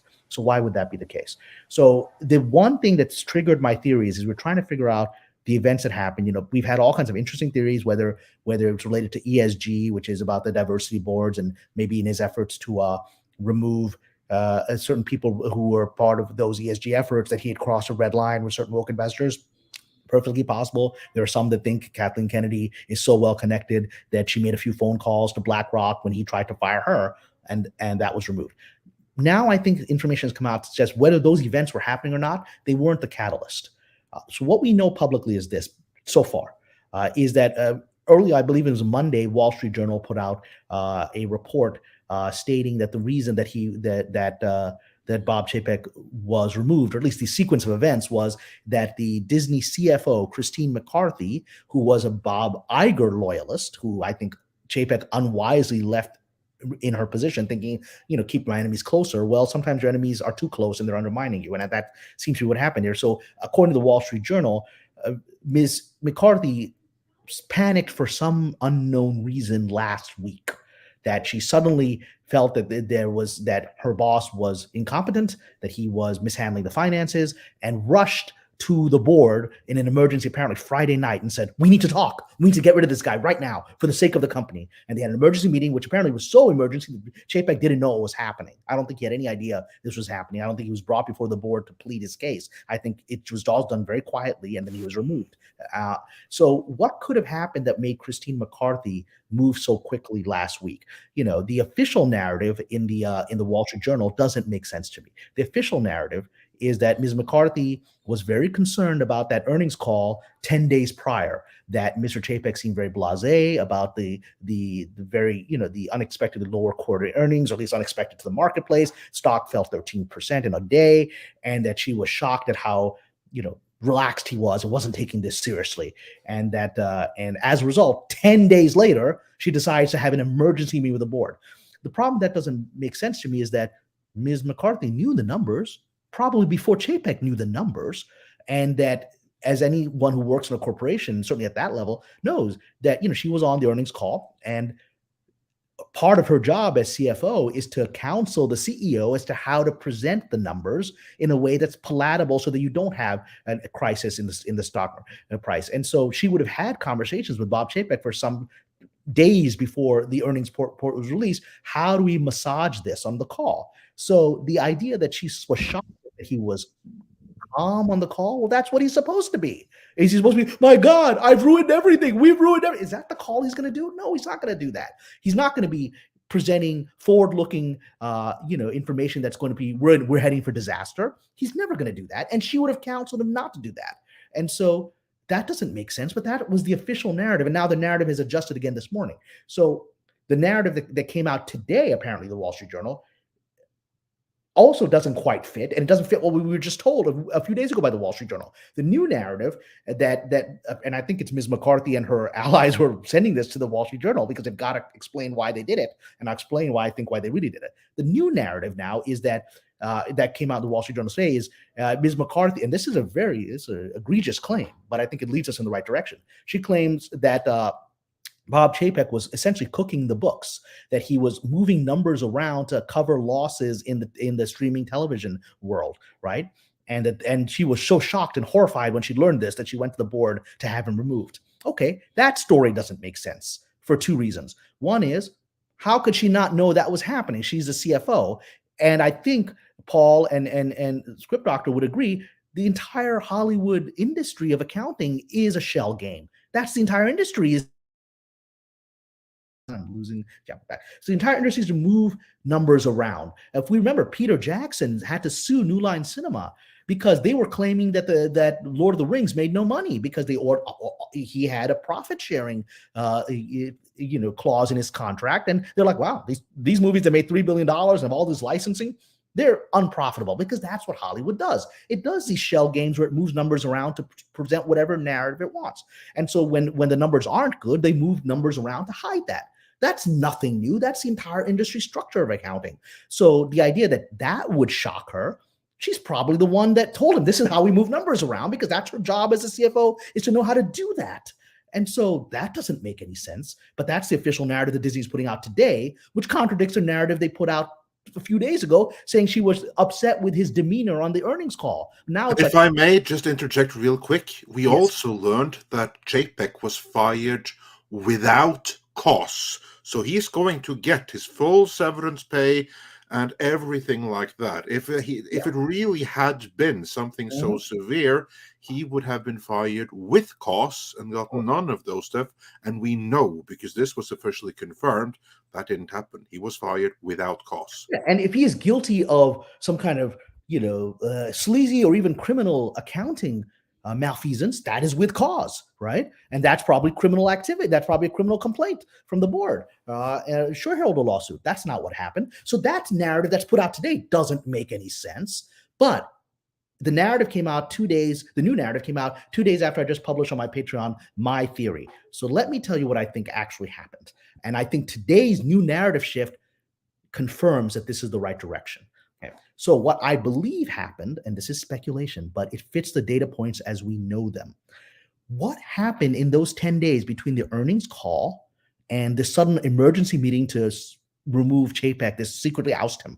What happened in those 10 days that would upset the CFO? It couldn't have been the earnings. She knew about them for some time. It can't be accounting shenanigans for the reason we talked about because she'd be involved in them, right? So what happened that seems to have caused Ms. McCarthy to panic in those 10 days and go to the board and not even notify her boss of concerns, right? And this is my opinion. What happened in those 10 days, the only surprising financial thing, which is the issue here, because she's a CFO, that happened in those 10 days is the collapse of the FTX cryptocurrency system, right? And that's the shocking thing that happened in those 10 days. That's the only major shocking thing that happened.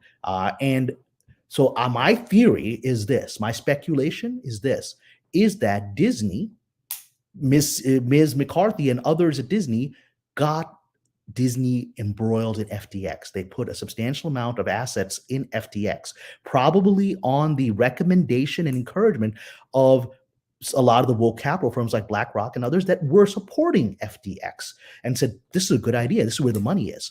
Put it in there. It'll be good for the company. And I have a feeling she didn't tell Bob Chapek or didn't tell him the scale of what she was doing. And when FTX collapsed and she started, when FTX collapsed and she got the initial internal report as to what the damage was to their bottom line and to their cash flow, she went into panic mode, because especially if Bob Chapek did not know what she had done, she's like, the only thing she has to do now is I have to survive, because if I did something encouraged by maybe other members of the board and big investors, but I did something like this that could actually put the cash flow of our company in danger, and the boss didn't know about it, I'm on the block. So what do I have to do? I have to remove the block. I have to remove the boss, and I have to replace him with people that will help me cover this up, right? And that's the core of my theory, that the Disney is deeply exposed to FTX, and that it's an actual internal financial crisis. And McCarthy moved because Chapek was like, what is this? What the hell is this? What did you do? And she needed to get rid of him to save her own job and protect whoever inside the system within the board and the investors that pushed her to do it, right? That's my theory. Now, if that theory is correct, we should see a couple of things happen, and they did happen. So the first thing that I said, if that theory is correct, then number one, if this is actually an internal conspiracy to hide malfeasance of that scale, then the first thing that Disney has to do is make sure people don't find out about it. But there's a bankruptcy lawsuit that's been filed. There's a bankruptcy case that's been filed against FTX, and generally those are public. So I said the only way that they could do that is they'd have to strong arm the judge to keep their involvement private. And then 24 hours after Mr. Chapek is removed from power, the judge officially announced, very strangely, that the largest investors in FTX would be permitted to remain anonymous if they so chose, so the public would not know in public court filings who they were. I mean, that suggests that the people involved in it need to cover themselves up. They don't, whoever they are accountable to, they're afraid of finding out, and that supports what I just said. If Disney's like, no, we're in serious trouble if people find out that our cash flow has been impacted by an unwise decision to go into crypto, and then 24 hours later, what I predicted happened. Okay, and so that, and then the other thing is, if I am correct that there is a financial crisis as a result of FTX on the books, then Disney is actually in trouble enough to remove the CEO in this insane way in which he was removed. It means that they're not going to be able to meet payroll. There's other bigger crisis problems. How do you solve that problem for a company of the scale of Disney? There's very few solutions about that. You may be able to hide for a bit that you're involved in this problem of FTX, but how do you solve the cash flow problem if you've damaged the company internally with this?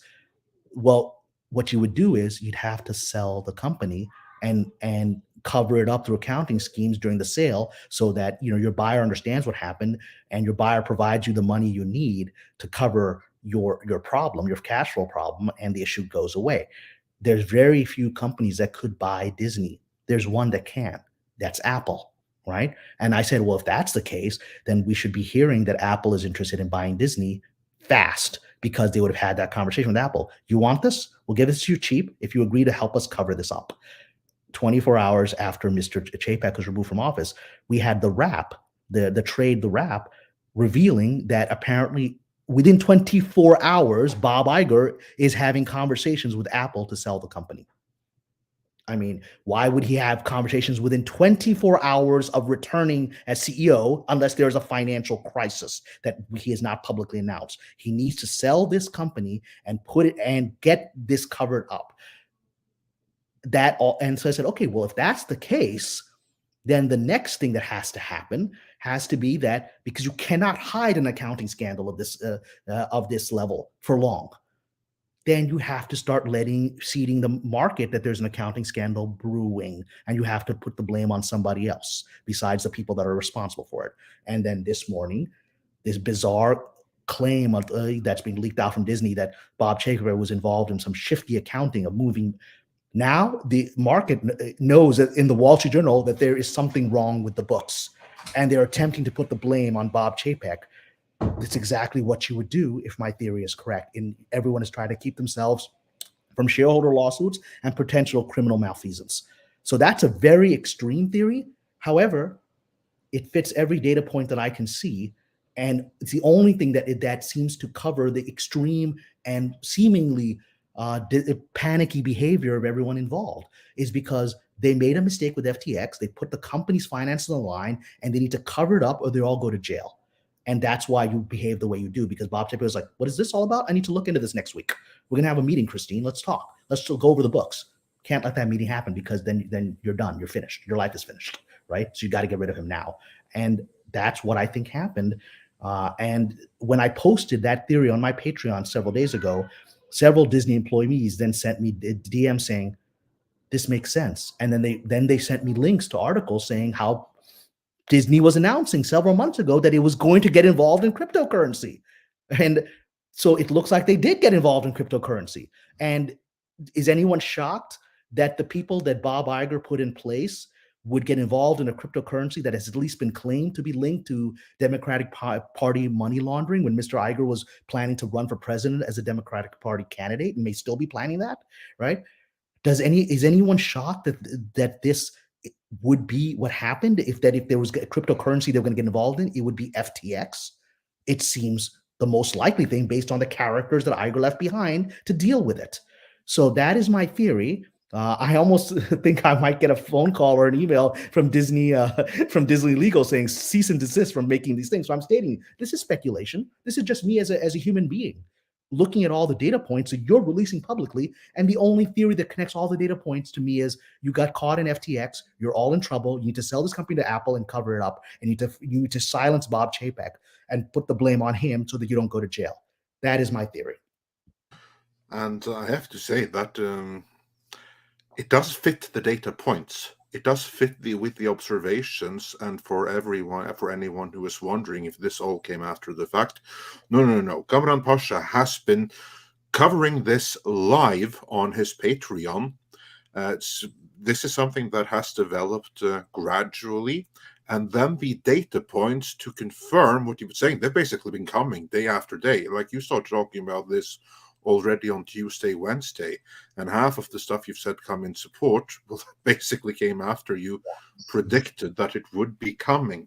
We have one question here, which I thought was a pertinent one. EJ wonders, doesn't that open them to Chapek talking? But that's where NDAs comes into the picture, isn't it? It is, but I think today was a mistake, but it was also an inevitable mistake, trying to blame Chapek for whatever the accounting problems that are now going to come out, because they've admitted to the Wall Street Journal there's something wrong with the books. And it's Chapek's fault. At that point, Bob Chapek is like, all right, I got $23 million, but now I'm being accused of criminal malfeasance. Do I hold my NDA and protect, or do I protect my reputation and myself from actual criminal liability? I don't know that Chapek is going to stay silent forever. I think an NDA has nothing to do with criminal activity. That's the thing. Correct. He could say something in the courts and still be protected without violating the NDA. The other part too is that if your theory is correct, Cameron, Disney would then be basically putting all their eggs in the basket that Apple would buy them, and that the courts would actually allow such a merger or acquisition. And if they don't, then that would still open up all the investigations as to, well, why aren't you doing this? And so they're really in a bad situation if that theory pans out to be the case. And on my Patreon, Script Doctor, we've had conversations with my members, some of them who are in the accounting field, right? And they pointed out something that BlackRock, which is one of the woke capital firms that I think was pushing FTX, right, owns about 4% of Disney. It also owns about 4% of Apple. So they can be a bridge to making that happen, because if they are responsible ultimately for getting Disney embroiled into what I'm suggesting it might be embroiled in, then they have to cover their own butts, and they are in both pies. It's, to me, the very fact that within one day, the Wrap, which is, I mean, it's not a random blog, it is a trade, right? And someone leaked to the trade that within one day, Bob Iger is talking to Apple about a sale. That's a red flag. That's not normal. That's extreme. It's like if he talked about it 6 months from now, within 24 hours, it means he was brought here to make that happen by people who are invested in both companies. Wow, Kamran, that's an amazing story. I think you've got the big one of the year. Well, if we do a Kamran was right, I think it'll be if we put that out at Midnight's Edge. I'm just waiting for them to put Mitch Roschella into Epstein's jail cell. Well, we shall see how accidents happen, you know. Yeah. Accidents happen. But that's the thing is I also add to the accidents happen, and Script Doctor is suggesting is that, look, this FTX thing is bigger than any of us realize. It's implicating the most powerful people on the planet, and they will not be able. Forget Disney's my claim of Disney being involved in it, my speculation. What we already know is that people people at the level of presidents were involved in this. Big Hollywood. One of the points that I made in my Patreon article is look at who was touting it. Larry David was touting this. Gisele Bündchen was touting it. These are celebrities.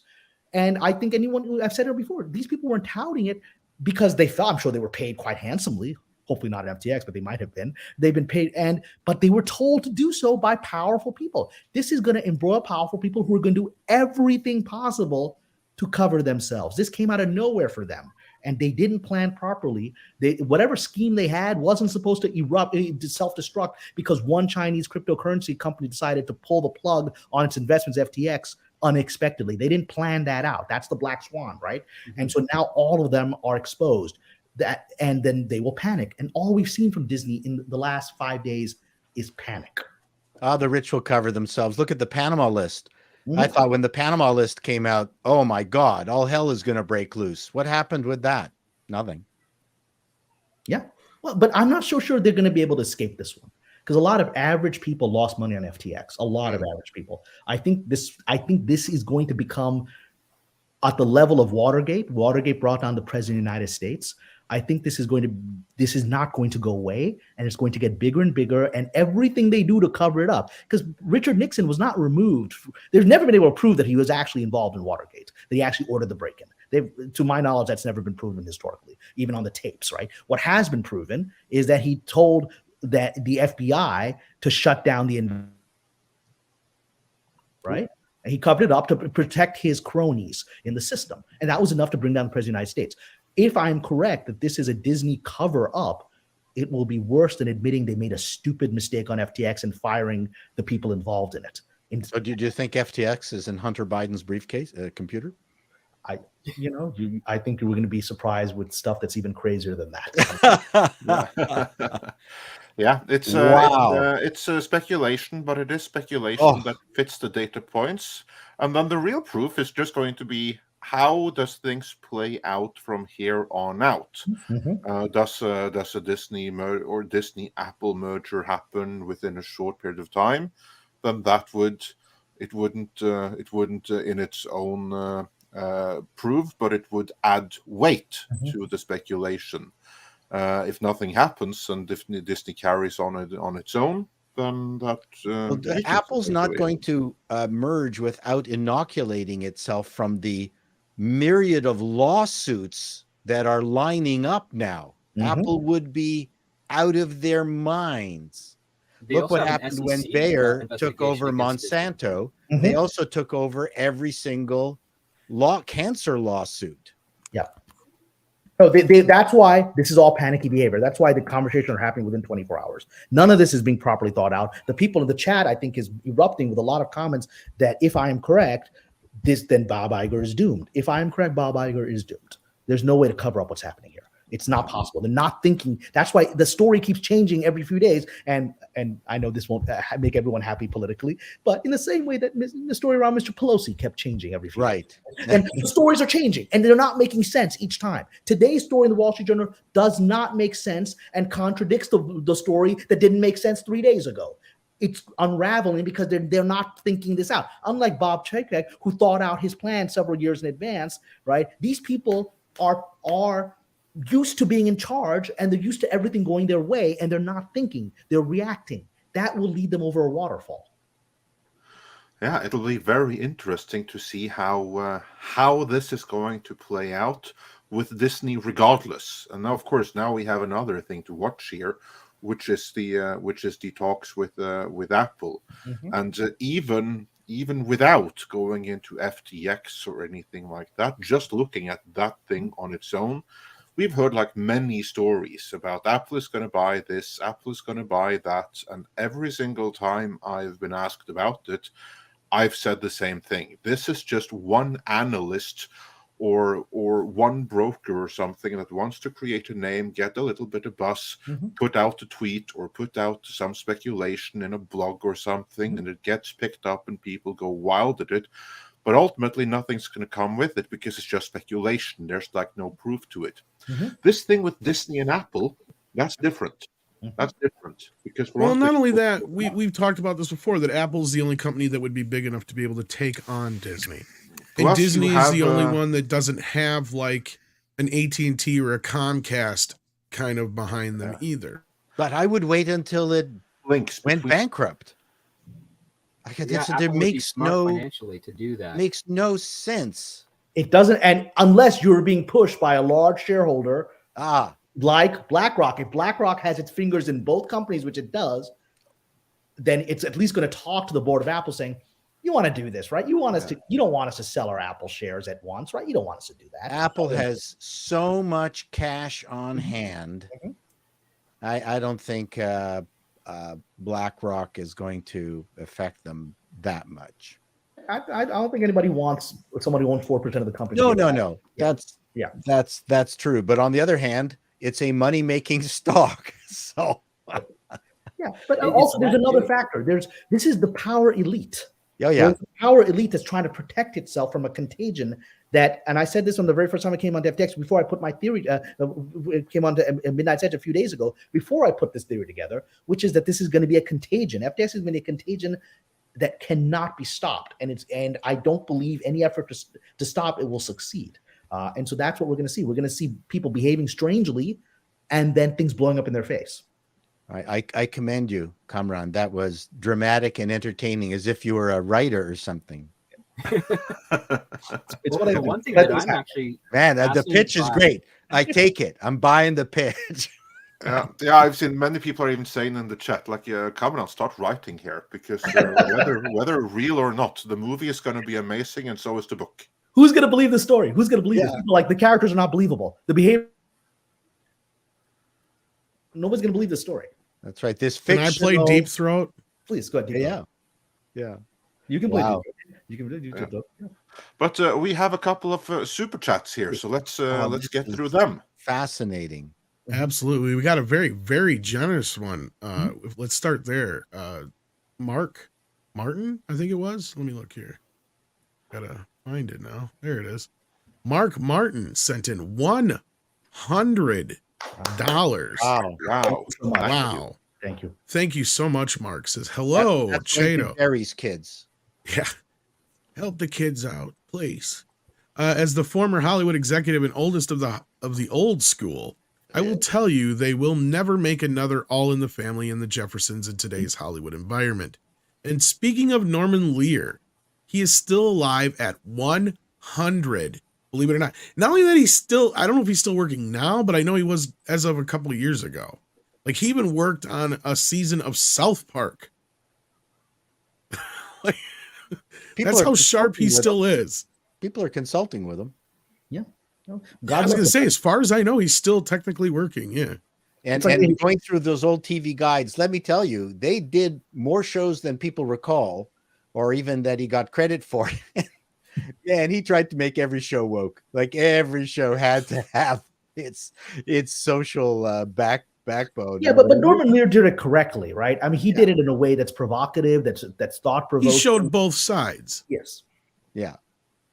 And but he was dedicated to doing that, I think, is my point. I still have yet to have somebody, if they've told me if I'm wrong or not, but I posited that I am willing to bet All in the Family had more spin-offs than any other television show in history. Mm-hmm. And nobody's been able to tell me if I'm wrong or right yet. Because you had Jeffersons, what's her face, Maude.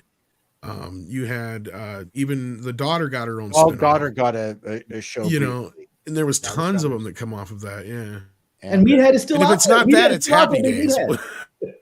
You know, sorry, Rob Reiner is still being Rob Reiner, right? So, yes. Meathead lives. He's still fucking Meathead, yes. And Archie's Place. Archie's own show afterwards. Yeah, Archie's own show. Yeah, my only other one was, and Good Times was also a spinoff. My other thing was like, is Happy Days was the only other one I could think of that might have had more spinoffs. Is the only other one I could think of. Yeah, had Laverne and Shirley. Mork and Mindy. Yep. Yeah. Joni Loves Chachi. Oh, that was epic. Epic TV. Yeah. But anyway, thank you so much, Mark Martin. And yeah, Norman Lear is a legend. legend is. I don't even know if that's enough. That's a big enough word. I love the Jeffersons. Man, oh man, that was moving on up. That was a funny show. It was. Nothing better than George Jefferson and Archie Bunker going nose to nose. Oh yeah. But that's exactly it. I mean, who would have made the Jeffersons? It's remarkable. It's a show about a man who is a bitter black man who's made it, but has a lot of anger as a result of it, and it makes it funny. And that it's an amazing show. If you think about it, it really is. There's nothing like it. You can imagine a show like that being put out there at a time when America was racked with the consequences of the 60s. There was one character, I think she was the maid, the black maid. She actually complained about, I don't want to get into it too deeply, about not having enough black writers. And she was instrumental in bringing more people of color onto the show, which I think was an admirable thing to do. And there's actually one show here that's missing. It was actually The Address, and I can't remember the name of the show now. Oh, the one that happened in like the late 90s, 724. Yes, it was John Amos, and it was basically a remake of the show, but with a black family, and I can't remember the name. And Joey something Hauser Street or whatever. Yeah, Joey Stivic came in. Like they brought the character, new actor, but a character who played Archie's grandson came in. Yeah. Yes. Yeah, I remember that pilot. So if I may, I actually want to, it's not a super chat, but I want to highlight, if we can pull up, there's a chat that's came out from Omar Santiago that's listened to me about a similar situation happened in a bank. I just wanted to highlight that because it's something I didn't know that fits. It just came up on the chat stream here. I can just read it if you'd like. Yeah, well, I can get it up on screen here. I just have to find it for. Here we go. Omar Santiago. Found it. So I'll read it. Kamran Pasha 72. A similar situation happened in a bank in Puerto Rico. The people who were implicated ordered the elimination of the new bank president as soon as he requested the information. So this is modus operandi throughout history of people covering their asses. The moment the big boss goes, "What's this all about?" Boom. Yeah, it's speculation, but it's not outside the realm of possibility. And, FTX is causing a lot of problems. Yeah, it certainly is, and then time will tell on that. Maybe we'll do a video on it just to explain for those that aren't fully aware of it, because for most people, especially those around the world that haven't been subjected to the intense advertising push there was for it, maybe a little bit on dark on what the latest and most nefarious pyramid scheme yet actually was. But it's like the so this worst even be things it's bigger made of. Well, I was gonna say would this be bigger than the .com boom or the? It's certainly the biggest bankrupt or the most extreme bankruptcy. The gentleman who is in charge of dealing the bankruptcy was the one that was put in charge of Enron. And my sister was a reporter for CNN. Or Enron, yeah. I forgot about she Enron. covered Enron, so she knows all these characters. And this guy has publicly stated that he's never seen anything like it. He's never seen anything like this on FTX. Basically, it's the biggest fraud he's ever encountered. And there's literally no documentation because modern times, all these clowns were using chats that would erase what they were saying. Right. So there's, it's literally an intentional fraud where billions of dollars at stake with 25-year-old kids sending shady information to each other and then erasing the chat. So there's no documentation of it. So yeah, well, basically it's the biggest since Madoff in the 2008 crisis and since that was the other one I was trying to think of. Yeah. And yeah, Wade Chadwick is right. We've got over 1.8 thousand of you watching. Or 1,800 of you watching. Please hit the like button. Only 378 of you have hit the like. That's a big discrepancy there. Come on. We just stated something that might end up proving to be prescient of world news on this channel. So hit the like at least for that. For at least having the balls to try it. At least for Cameron or Paul or something.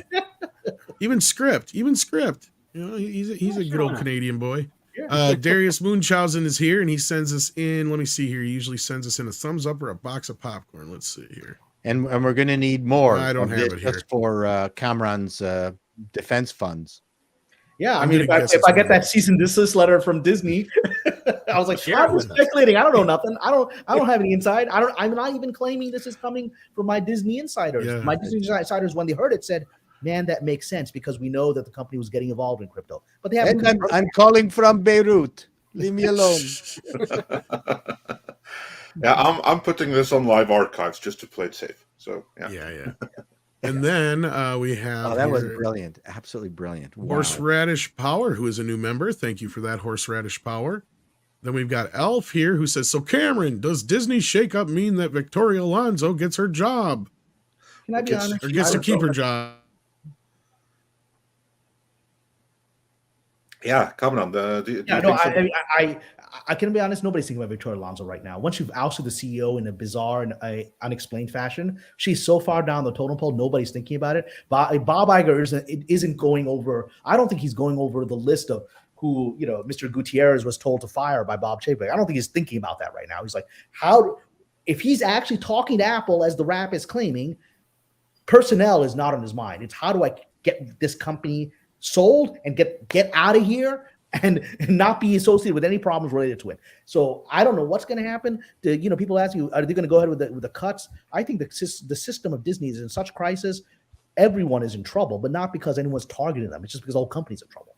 Well, just to add to that real quick before we move on, let's just assume for the moment that Kamran's speculation is not on the money, even though it fits the data points. But let's just assume that speculation doesn't pan out, and Iger is there for other reasons. What is he going to do with the massive layoffs that Chapek was planning? I don't think they're happening anymore.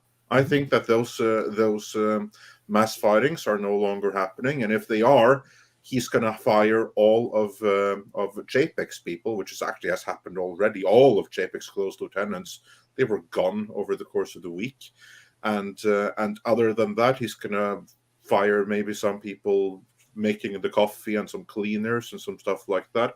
But all of the people that needed to be smoked within the company, they're still going to be there, every last one of them. As I made the point that I made in the video on Monday after this came out, all the people that were at risk, both at Pixar, at Lucasfilm, everyone that was going to get fired after Strange Worlds now bombs this weekend, they can all pop the champagne and breathe a sigh of relief because they ain't going anywhere. Bob Iger already stated how important the creatives are for Disney's future success. Even those creatives are the ones that destroy the company. Because, I mean, I'm not saying you're wrong, Cameron. What everything you said sounds completely logical in a sense. It's plausible. It's within the realm of possibility. Yeah. Here's the only other thing is I wish WDW was here this morning because I had somebody else independently reach out to me and basically say the same thing he did. Okay. And that is that Chapek flew a little too close to the sun. He was about to do all the major cuts in the areas that were going to be affected in the, the DEI and all the, all that kind of stuff, or DIE, whatever, diversity, inclusion, and equity departments.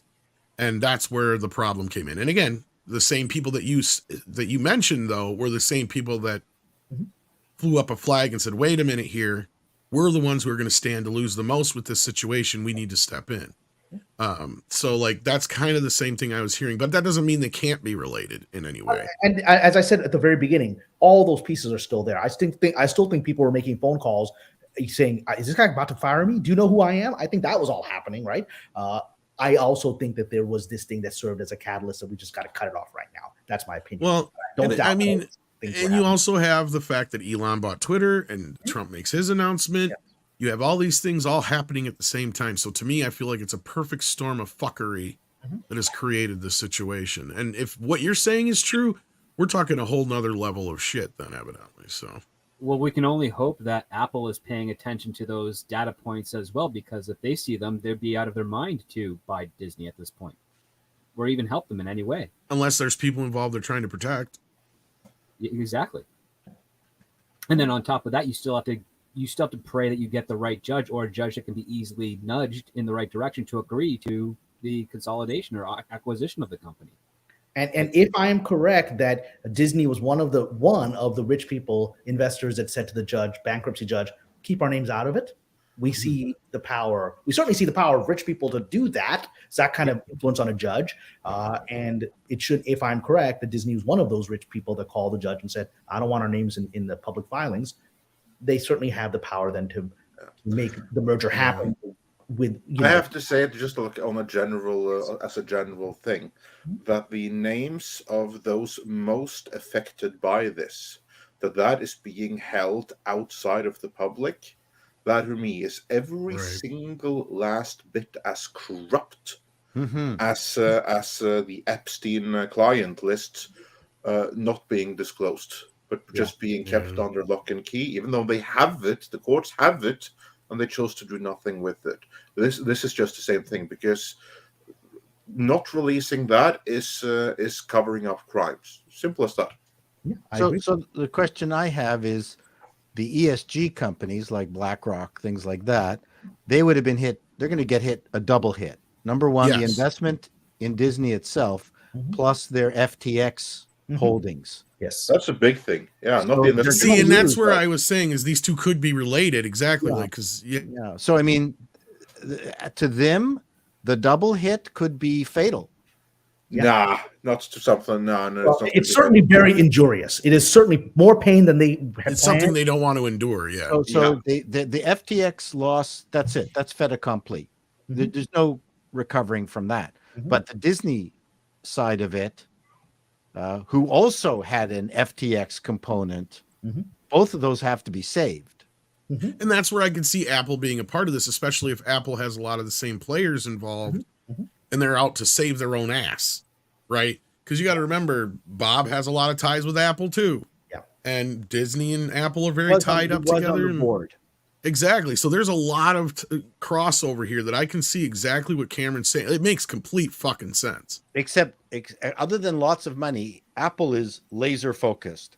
How many new products have they brought out since Jobs left? They, while Steve Jobs was the king of innovative products, one of the things that he was really good at was cutting back to just the basics. They're maybe the only archetypical company of that size to have so few products. Well, yeah. Seriously, compared to General Electric or any of these mega corporations, they've You're got not wrong, nothing. Paul. And they've made it to where they don't have enough to fill a Halloween bucket of products. Well, yeah, Well, then but you at the also have to same, consider the competition that companies like BlackRock have. Like some of those competitors would probably love to see them fall and fill the vacuum. And some of those very competitors would also be the people that BlackRock and their cohorts are relying on to get them out of this. So what's going to be that Game of Thrones conversation there as well? I mean, I know there's a lot of other companies that are chomping at the bit. And they're like, oh, if BlackRock goes, I can fill that gap and I can get my own thing going on. Like there's other players in here besides just Apple, Disney, FTX, and BlackRock going on. It opens up a whole world if Cameron's theories are correct. This is fun. Well, all I can say is the last week or last 2 weeks, everything's gone to hell, and we don't know why. And that if there are, I don't think the news media, as we already see, even the Wall Street Journal is publishing these bizarre stories that don't make sense from Ms. McCarthy, right? So they're not doing their investigative journalist job. However, the great wonder that we're in and the world that Elon Musk is now leading us towards is much more citizen journalism. And I think there's going to be a lot of information coming out on Twitter and other places that's going to undermine the effort to control this narrative. It's simply not possible to create a narrative around this. They think they can because that's all they know. And the possibility of them being wrong is too horrifying to even contemplate. So they're going to keep trying to create a narrative for the world around this FTX situation. They won't be able to do it. Elon has no FTX exposure, does he? I know know he condemned. He publicly been mocking that founder, and saying I knew the guy was a shady criminal. Wow. Yeah, he obviously recognized it for the Ponzi scheme it was from day one, evidently, and for which I have massive respect for him, because I never got involved with that myself. I got offers, but I never got involved simply because I don't see the underlying value here. Boy, Ponzi scheme, Doctor. Does that remind you of anything? Yeah, it does remind me of something. Only we know what that means. But the other part too is I don't think the founder of FTX is going to. I think he's going to vanish off this planet before the year's out. You might not be wrong there. He's going to the Epstein jail. Well, it had all the It's a hallmarks. lovely of beach couple. somewhere else. Yes. and Cameron, and this is something I was trying to bring in here. Yes. Knox 5555 brings up: are we talking about Disney investing into FTX or Disney using FTX parks to transfer money? And this is what I was going to bring: is how tied could this be to that? What was it, $6 billion discrepancy that they had a couple of years back here? The SEC investigation is still ongoing in that. Yeah, that's one thing to obstruct Apple from acquiring Disney. It's like, oh, you're being under investigation for $6 billion in missing money or duplicated money or cooking the books for up to that. It's like, I don't think they want to take that on, even if they can pay for it. It's like, no, that's going to be a reputational thing that's going to affect Apple in the long run. Oh yeah. Yeah, because this was a little cloud that's been hanging over the Disney kingdom here for a while, and that's why I wonder if this is related in any way to that, maybe. But well, I want to actually answer that because I answered in the chat, but I want to answer for people watching it. I think it could be either or both with how FTX I just know they're embroiled in it. I speculate that they're embroiled in it in some terrifying fashion for them, and it could be either or both of those scenarios. It could be both of those scenarios. It could be other scenarios we haven't considered, but. If someone can remind me, when did that whistleblower inside of Disney talk about the parks? Was it 2019? It was a couple years back, but it just recently had a development. What was it, 2 months ago, when she put out a statement? And I don't remember what they come out. It was originally reported, I think, in 2016 or 17. Yeah, and it's then been a couple of years. It kind of went away, and then it came back again right before Chapek left the parks and became CEO of Disney. And that's about 2019, right? Yeah. And so if someone on my Patreon was saying, because I forgive me, I don't know the year that FTX was founded. Wasn't FTX founded in 2019? I think it was. And if that happened at the same time, this may be part of the issue. It may be that maybe there was mismanagement. One possible scenario is maybe there was this hole that this whistleblower found in the finances of the parks, and Ms. McCarthy or others decided to creatively cover that hole with what they thought was a easy lottery win with FTX, and it didn't work that way. In that case, would that put Chapek back into play in this? If you approve, that's what I was just thinking. Like, yeah, if he authorized it, but the fact that they fired him suggests to me that he didn't authorize it or authorize a scale of what they did. Otherwise, he would be covering it up with them. But they're like, maybe unless they're going to set him out to be the one to take the hit for this, is what I was. Well, then it would be better to not have him there, so you can like orchestrate everything instead of having him continue to having him there. That's kind of what I was getting at. Yeah. If we're talking about Disney conspiracy, here's mine. Please, this is complete conjecture.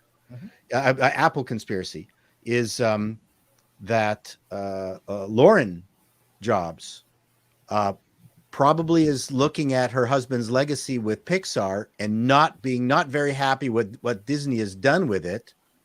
Perhaps she could be talking to Tim to just buy the Pixar part back and resurrect that, just as part of the her tie-in with Jobs and the ego and how important Pixar was to her husband. So there's the complete speculation based on nothing but my brain thingy. So purchase an asset that could cover enough of the loss that even over the long term they could hide it without having to actually be sold entirely to Apple. Yeah, that's my thought. We're taking back Pixar. It's certainly possible. Well, here's the sad part: is Disney's in a position much like with Warner Brothers, where if they had somebody like Zaslav come in, they have more components than Zaslav has to play with to bring in quicker money. Because you have Star Wars, Pixar, and Marvel all right there at your disposal. And there's a ton of things that you could do with those three things real quick to make a lot of money. To where Zaslav is trying to do all those things mainly with just DC and Harry Potter. Because as I noted, he was going to start with DC, which he did. He's got that in order. Now he's been starting to talk a little bit of Harry Potter. That's the next thing. Warner is the hidden production studio for what percentage of shows and movies, Kamran? Well, that's a big part too. Well, I mean, holy smokes, Warner is got their label on so much stuff. Between Warner and Sony, they both have probably the most television stuff out there. Yeah. Right. So that they're relying on that right now to keep them going. Mm-hmm. But see, Disney also has ESPN and a bunch of sports deals and stuff like that too. But that just tells me is like, that's my big question, because the parks is their other big apart, and if this ties into the park factor, what does that mean for the parks overall? Well, the parks are clearly a mess too. Yeah. So this whole thing is a mess, and again, the only reason my entire theory is based on just the panicked behavior that started last week, right? That there've been bad quarterly earnings. The way that Mr. Chapek was removed is not because of one quarterly earnings report, right? It's something else that caused panic, and I don't see anything else of the scale to cause that kind of extreme panic than the FTX scandal, which broke at the same time. That's a good point, because this is a massive, swift change in the wind. Yeah. But let's grab some of these super chats, because we're going to be losing Kamran soon, so we're going to grab the one specifically for him first. This was up on the screen, so I just want to get this one out of the way here, since I don't want Lord Trinan to think we missed his super chat. Thank you, Lord Trinan, for $5. Says, hail all. Hope you all had a good Thanksgiving. Not sure how many at Disney did. Catch you all on the replay later. Have a good stream. So there you go. You're going to be listening back, but yeah. Well, Lord Trinan is a very active member of my Patreon, and just there you go. He's wonderful. And then starting here, we got Scott Killingsworth, who says, hail, Andre, Tom, Cameron, Chato, and Script. Looking forward to the discussion today. Keep heart even in these strange times. Indeed. And that's the right attitude. This is chaos right now, but creativity is going to come out of chaos. I think this is going to lead to a better entertainment world and a better world in general. It's just we have to go through this chaos to get to it. Yeah, it's like a bad day after eating nothing but P.F. Chang's. You're going to be in the bathroom for a while, but once you get that first flush out of the way, things get better. Then Action Count says, Cameron, how would you compare Babylon to, Sunset Boulevard? Both are peek behind the curtain movies, regardless of quality. How would you compare what each is trying to say? Well, I think Sunset Boulevard is one of the classic great films of all time. Oh, right? yeah. And and it really does explore what happened to people when they lost their, the glory of the silent era. And I love the silent films. I mean, if you haven't watched any, go back and watch some of Greta Garbo's silent films. You can get them on DVD, and you're going to be shocked by how good these movies were. I mean, there's no dialogue, but the actors are so incredible you can't stop looking at them. Particularly Garbo, they say everything on their faces, and this was a whole other level of craft I've never seen. And then to watch them just disappear like that. Garbo is one of the very few that transitioned from silence into talkies. So Sunset Boulevard will remain a great movie 100 years from now. Again, I don't want to say this. Babylon's just not a good movie. And I really hope he was $175 million, probably a lot more on P&A. I think it's going to do really badly. I think it's going to do worse than Amsterdam. And I didn't like that movie. And that didn't do well. So I hope Mr. Chazelle is able to recover from what I think is coming, because he is an important voice and an artist. It's just creatively, it's all over the place. Sunset Boulevard has a plot you can follow, whereas Babylon, it seems like a 3-hour art film, which just jumps around without purpose or meaning. And you don't know who the movie is about, because it's not about anything except the idea of the transition of the hedonism of Hollywood in the days. I mean, there's got to be more to it than the idea. That's a background thing. And it just didn't work. And again, I hope Mr. Chazelle doesn't see this and say, well, I'm never going to work with Kamran Pasha, because I'd love to work with him, because I think he's one of the great filmmakers of our time. So, and I applaud him for having the courage to try something of this scale, but I don't think it should have been a $175 million film. I think this is a beautiful art film that could have been made for $20 million and been successful. I think it was unnecessary to do this at the scale that it was done, which will not sounds like another Bros situation almost. Yeah, but I'm not a fan of movies about the movie or entertainment business, because I don't really care about their problems. That's I agree. It's kind of like for everyone on the outside, it's kind of like a movie devoted to plumbers and the challenge of which wrench to bring to work today. Well, that sounds exciting, because I want a spanner. I need a spanner. You can also have like the corrupt toilet paper industries that are paying off certain plumbers for recommendations. Now, Sunset Boulevard was great just because of the spectacular acting. Oh yeah. And actually, Gloria Swanson, I mean, yeah, this woman should have been, she was huge in the silent era. She should have just been huge forever.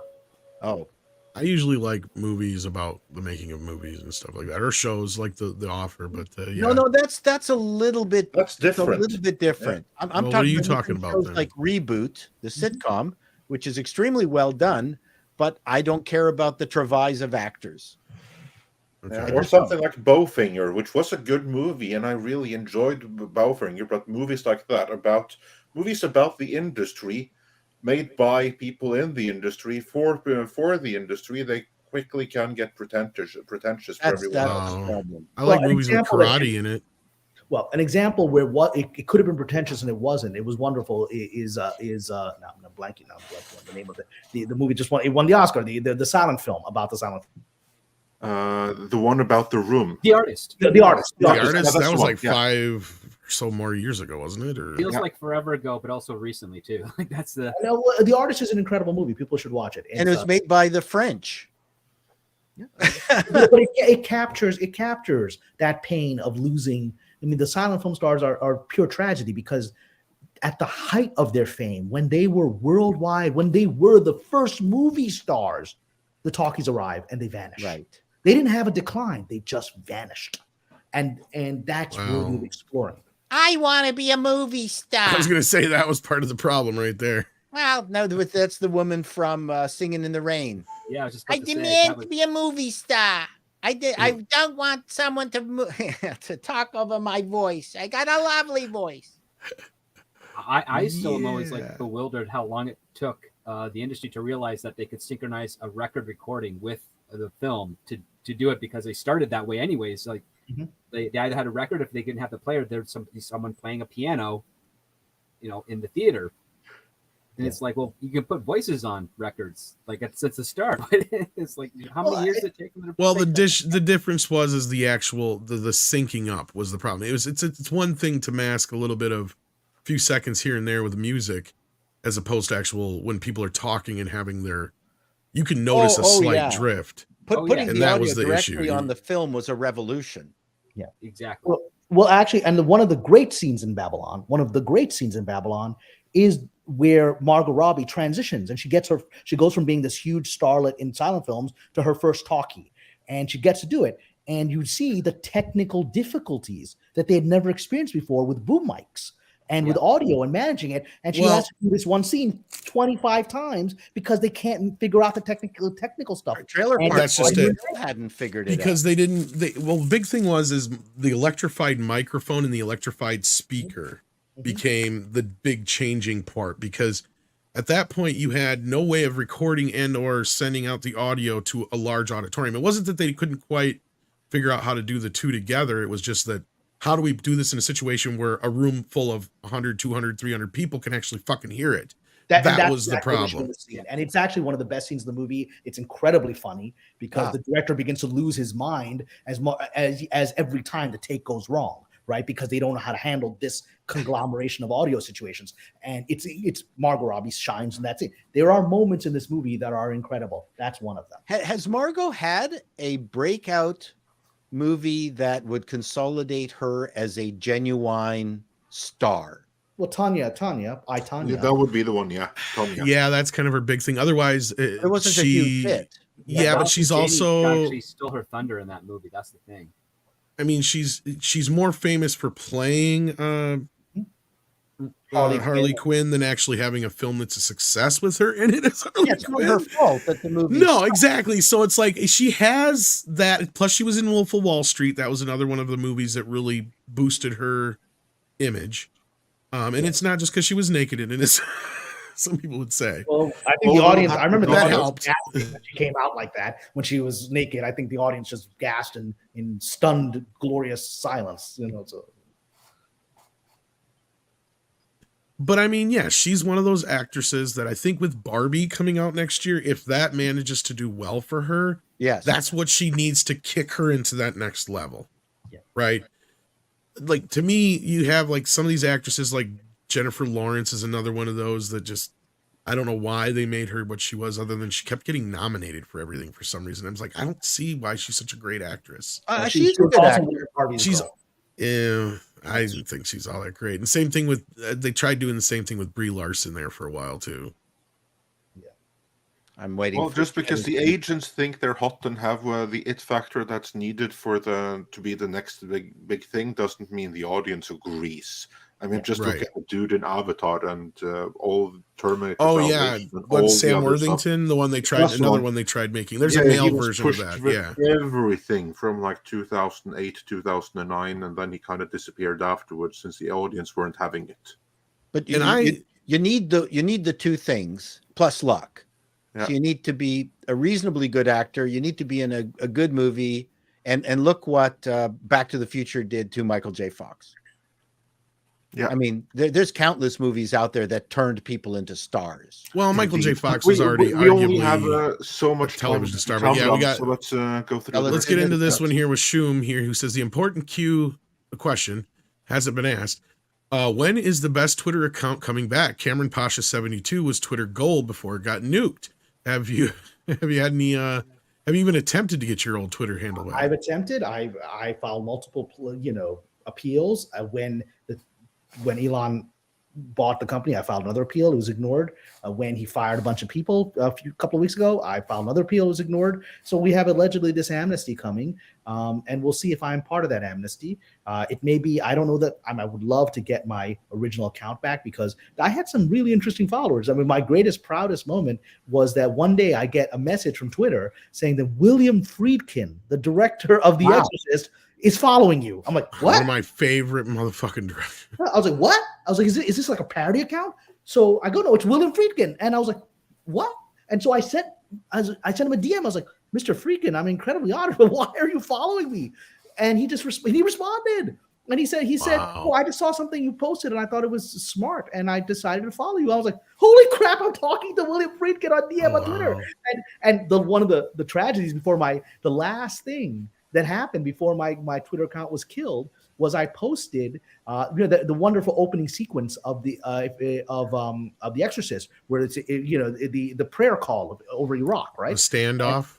The standoff, and you hear the Islamic prayer call comes over the credits, right? And I posted a statement. I said, I think the fact that the movie is bookended with the Islamic prayer call, and at the beginning, it's the last thing you hear. As at the end, when Regan is walking away, you hear it again. And I said, I think it's because the movie is very Catholic and Mr. Friedkin is Jewish. And I think he wanted to make a comment, the fight against evil is a universal fight and all of the religions have to work together. I made that comment. I tagged William Friedkin in it and he liked the comment. And then I was like, oh my God, William Friedkin said, were you canceled? I was canceled to this day. I don't know why. I believe it's because I've been very aggressive and openly critical of Lucasfilm. And I think, as Elon Musk has now admitted, a lot of cancellations where people were calling friends at Twitter. He said it. He said it's egregious. People were just calling friends at Twitter, and then their friends would pull their enemies from the thing. That's what happened. But that's the last thing that happened. William Friedkin said, no, that's what I intended. And then I lost my Twitter account. So I don't know if I'll come back. And what I can say about that is that Lucasfilm, they had a lot of Twitter stans, and they were quite aggressive towards anyone that weren't overtly fans of Lucasfilm, especially those within the industry and who might actually get some sympathy and had a voice and platform and appeared on places like Midnight's Edge and other related channels. They were quite quick to go after channels like that. They tried to go after us as well for a similar thing, but we suck so bad at Twitter that there was nothing to tag on to us. So my Twitter channels exploded, so I'm getting into big trouble. I'm also getting a ton of more followers on Twitter, which is weird because I still don't do anything. But I post fabulous jokes. Now, if we could just get our damn check marks figured out. We got a few more questions and I have to head out. Yes, and then Cameron has to leave us. So Alf says, Cameron, what is going to be the breaking point for Disney to change their ways if the investors won't give them the option? Well, if the investors won't give them the option, I think Disney is in very, very big trouble. If, let's say I'm wrong about my belief that there is a FTX or other kind of secret financial malfeasance that's crisis. Let's say I'm wrong about that. Then we're just going to continue down this path of Disney not making money. And I don't think Mr. Iger is going to be able to put it on track because I've said on this channel just earlier this week, he's the one that put it off track. So he doesn't have the strategy to fix it because I don't think he knows that he did anything wrong. right? And so how do you fix that? That's why Chapek was brought in. It's like, you don't know what you're doing. We'll put this guy in, right? He's like, well, I do know what I'm doing. I'm Bob Iger, and I'm back now. So let's keep doing what you're doing. So I just think if I'm wrong, then we're looking for a slow and steady decline of Disney to the point that the stock will continue to decline, and eventually it will be in a place where someone is going to try to buy it, like an Apple or even or even an Amazon. It will get to that place where it's financially feasible, and that's assuming that my FTX speculation is false. If my speculation is correct, then I think that the entire company is in danger.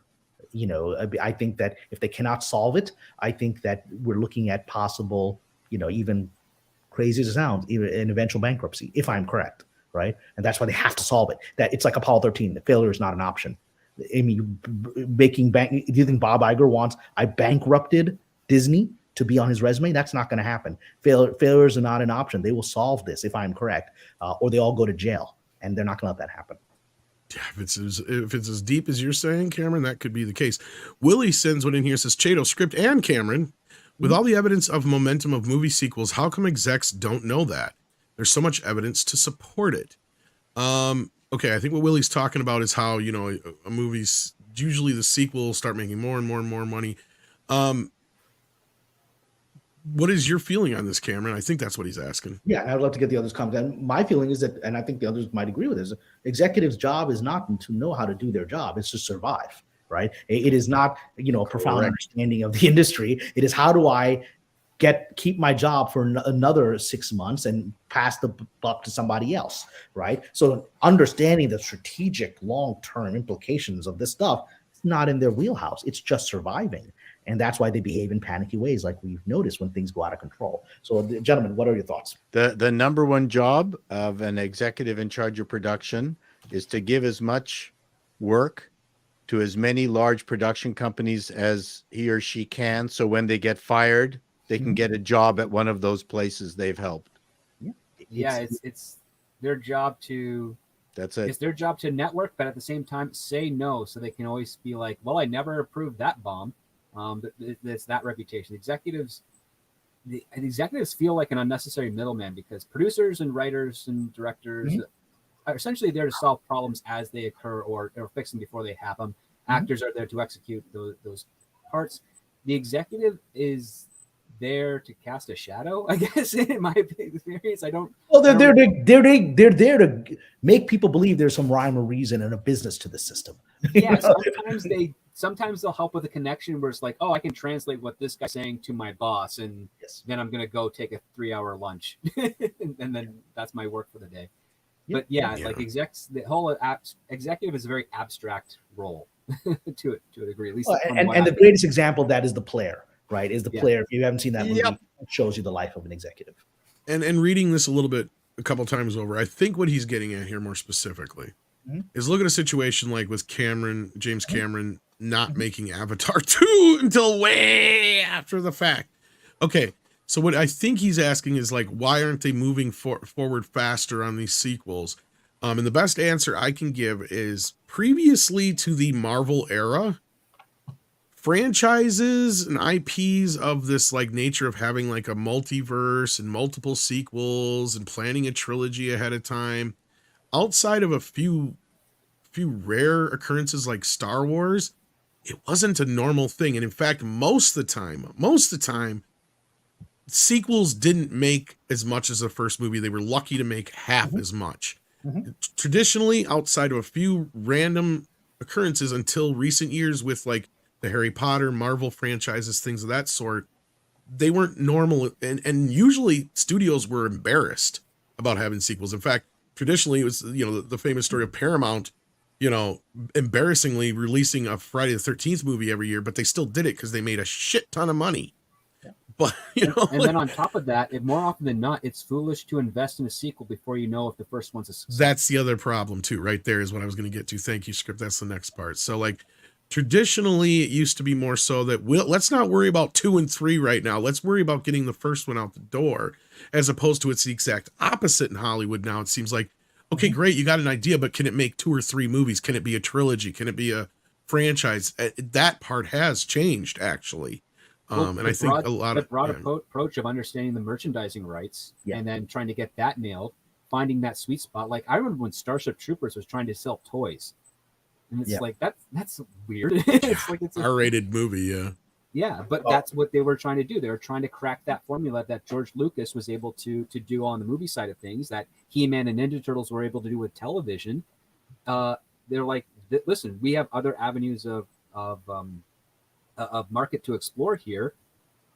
That's one of the reasons why Batman got its movie made. It wasn't just the Superman, but they realized, oh, we can sell Batman action figures too.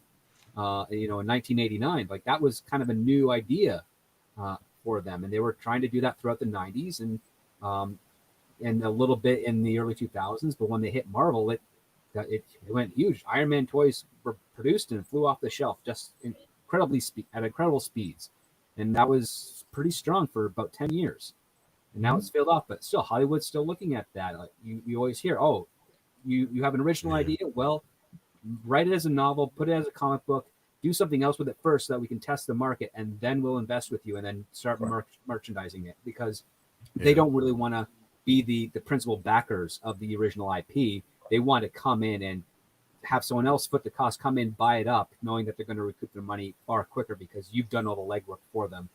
And that's the other part too. Hollywood does not like doing legwork. No, they don't. And that's a great point, because that goes to the Marvel thing, and that's what they're trying to do. They're trying to get the next Marvel or Harry Potter without doing the work, right? Marvel became Marvel because they had put a lot of work into building up to the first Avengers and beyond that.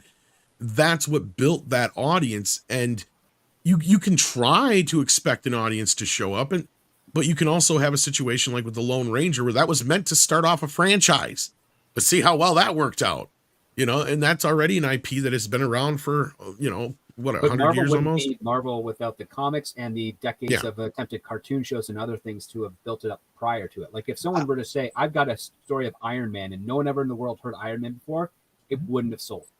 Yeah. But I'd like to clarify that the first Iron Man was a massive risk, and everyone was scared to death of that. Yeah, It wasn't like, hey man, we got it. Look at this script. Let's shoot it. Whoa, good shoot. Whoa, good edit. This is great. Let's go. Well, and that's what people forget about. Like, that's why it took so long for the quote unquote comic book movie to take over, was unless outside of the random Spider-Man or X-Men movie, a lot of them flopped. Oh yeah. Look at all the Fantastic Fours.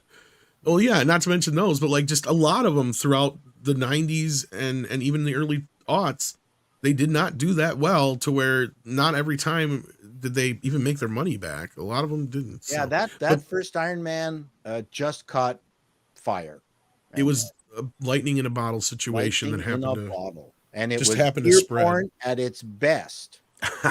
Yeah. Well, but one of my close friends, Farhan Tahir, played the Middle Eastern warlord in the movie, the villain number 2, right? And he's actually such a wonderful person, and he was great in that role. So he was in Star Trek 09 too, right? Yeah, he was awesome in that. Yeah, he was the captain. He's amazing. He's a Pakistani, like from Pakistan actor who's been a steady working actor for almost 30 years, doing real work that any actor would be excited to get. So God bless him. Has he been able to do anything other than terrorists? Oh, he does great stuff. He was in Star Trek and stuff. Yeah, he was in Star Trek. That's great. He played the captain who was Kirk's father's captain. Yeah, the original captain in the beginning. Yeah, and that's actually nice to see. Yeah, no, he gets science fiction movies. He gets all kinds of things. He was in Dallas. He gets around. He does a lot. Yeah, he's actually the captain that sacrifices himself to save the rest of the crew or whatever. I remember. So he's not the big bearded guy. Yeah. No, he's the bald or whatever in the movie. He's bald. You look at Faranta, Tahir, and it's an example of, but he's a living example, right? Here's a guy that should be saying, I'm a victim because I'm a Pakistani Muslim guy, right? And he's getting great work, and he's been getting it for decades because he's so good as an actor. They don't want to put him in the terrorist box. Even in Iron Man, he's not playing a terrorist. He's playing a sort of, Genghis Khan type leader, right? Who's this charismatic warrior that imagines himself like Thrawn to create a new world, right? So he's not even playing that kind of role. Isn't he in the head of the 10 Rings in that movie too, or whatever? He's one of them. Yeah. So basically, no, he's a really successful working actor. You haven't heard about him. Most people haven't heard of him, but he's, again, he's a working actor, and not everyone outside the industry is going to hear about them, but still have a really, really good career as a working actor, and he does. So And then, kudos to him. Well done. Your DCB religion does not have to stop you, which has always been my philosophy. You know, he's a working actor that gets roles anybody would want.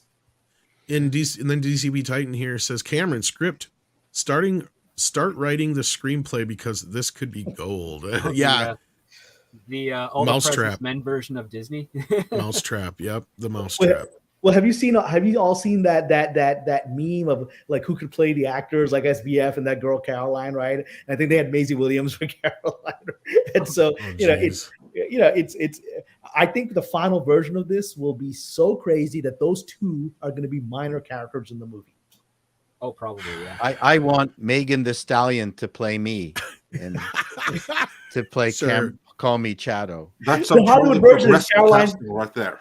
Well, the Hollywood version is Caroline, the lovely Caroline, who was the president of one part of this FTX fraud. She's going to be played by Margot Robbie at the end. That's how it's going to be at the end. Right? So God bless her. Yeah. And then Callum Lyle says, Cameron, tell us how much you hated She-Hulk, please. Well, I will say this. I wanted to like it because Tatiana Maslany is a wonderful actress. Yeah. And I wanted to like it. And I've watched the lost him.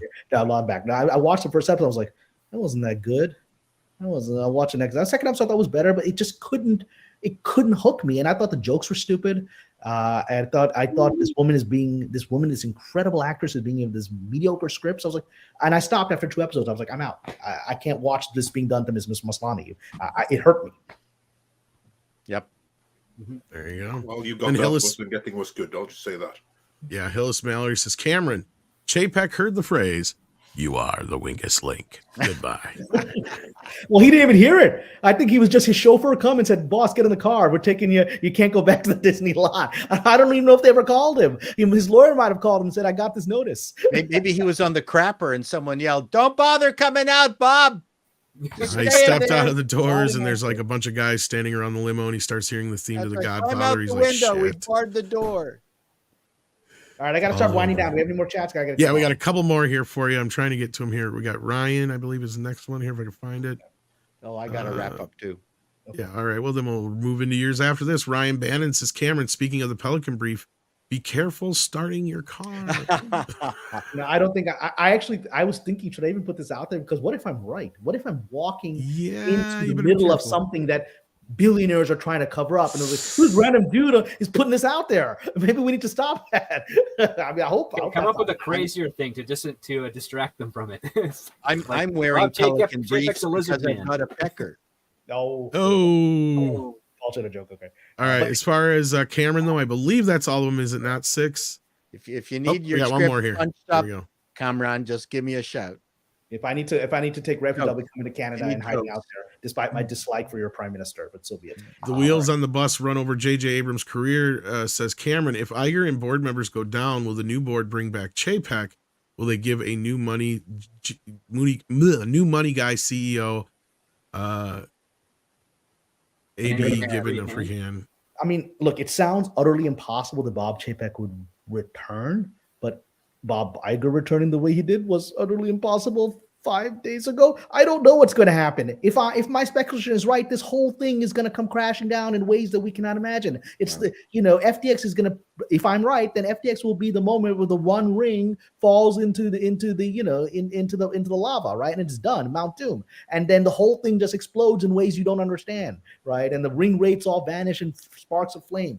I don't know what's going to happen, because if I'm right, this is beyond my ability to grasp. It's too big.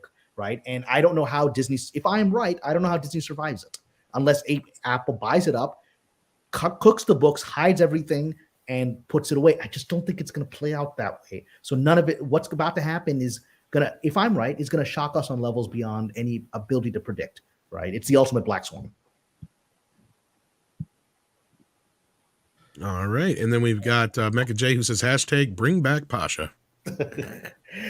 You know, I'm debating if I get my account back. Let maybe do a Elon Musk poll before I leave now. If I get my account back next week or wherever, should I keep posting photos of beautiful women, or is that unprofessional and I should not do that? People seem to like my very lovely photos of women that I would post. You know, always they were in elegant. good taste. I mean, that's the other part. Compared to some of the crap I see on Twitter, please continue. You could, So, you so, could put, you know, I don't know. Once I hopefully got it with my show greenlit, God willing, in the near put a future. I few don't know that. Karen Gillan pictures up there. I'm fine. No. Well, you know the way around it. I'll post classic Hollywood. Ava Gardner. Nice. Ooh. I mean, Ava Gardner. You know, Jane Good Berman. Mansfield. I'll post that. I was like, I'm just posting classic Hollywood. Maybe that's my way around it. Then we got Mr. Tinkle Trunk who says, "Fly, Cameron, fly." Yeah. It's we'll all be. I might be flying to Canada if I'm right. And with that, you are about to fly out of the stream, but don't go anywhere, kids. We're still going to keep going. We got a lot of super chats to go here, so don't go anywhere. But Cameron, anything you want to plug, say, anything on the way out the door? First of all, I want to thank you again, Midnight's Edge, for giving me a chance to present my speculation and my theory. You know, it's out there, it's crazy, but I think I'm closer to the truth than I'm not, right? And I want to thank you for giving me the chance to put that out there, Andre and Tom. So I'm just going to plug in, as always, my Patreon, because it's been wildly successful, more than I imagined, and amazing. And I thought it was going to start like declining after Mr. Chapek being fired, and I didn't see that coming, and I don't have any analysis for that before. But it's remarkably expanded in the last few days. People are just signing up because I guess they want to hear what I think is going to happen next. And now I've come up with a pretty interesting theory. And I think as more information comes out, that theory will evolve, and I'll put that out there. And I'm just putting out all kinds of my own beliefs and stuff that is being fed to me by actual people in the system. So I'm going to throw a link into the Patreon before I take off, but please come join me there. I'm very proud of it. It's an incredible community, and people. Am I back? I'm back. So, all right, everyone, have a happy Thanksgiving, post-Thanksgiving, and God bless everybody. And I think a week from now, it's going to be crazier than it is today. So let's just see what happens. Take care, sir. Thanks for joining Thank us, you. Kamran. And everyone, check out the link for his Patreon. It's in the description as well, as always. I'm And, massaging your sacrum from here. I will take it. You know, it's probably it's like one of the opening scenes of Babylon and stuff like that. So, all right, guys. God bless everyone. We'll talk soon. Peace. Take care. And on that note, Willie brings in one here. I believe that he meant it's the last minute for Cameron, but Cameron did have to go. Says, the way you all make it sound, the fall of FTX is in the final re. By the way, sub to all the insightful people on the panel. They know stuff. Yeah. I've been saying I think a big part of this is going to tie to that. But That was extraordinary. That was we'll one have of the to see. exciting moments. Very exciting. So yeah, we're going to move back into super chats here. Thank you so much, Cameron, for being here today. And thank you all for being so generous and patient with us today. Speaking of Willie, he says, hello, panel and chat. Thank you, Willie. We appreciate that. And we got Hypergiver. Whoop, go ahead. Script. I just want to say hi, Willie. I figured. I just want to make sure you heard it. Hypergiver 2 has been here for 3 months, and he goes, where does he get such wonderful toys?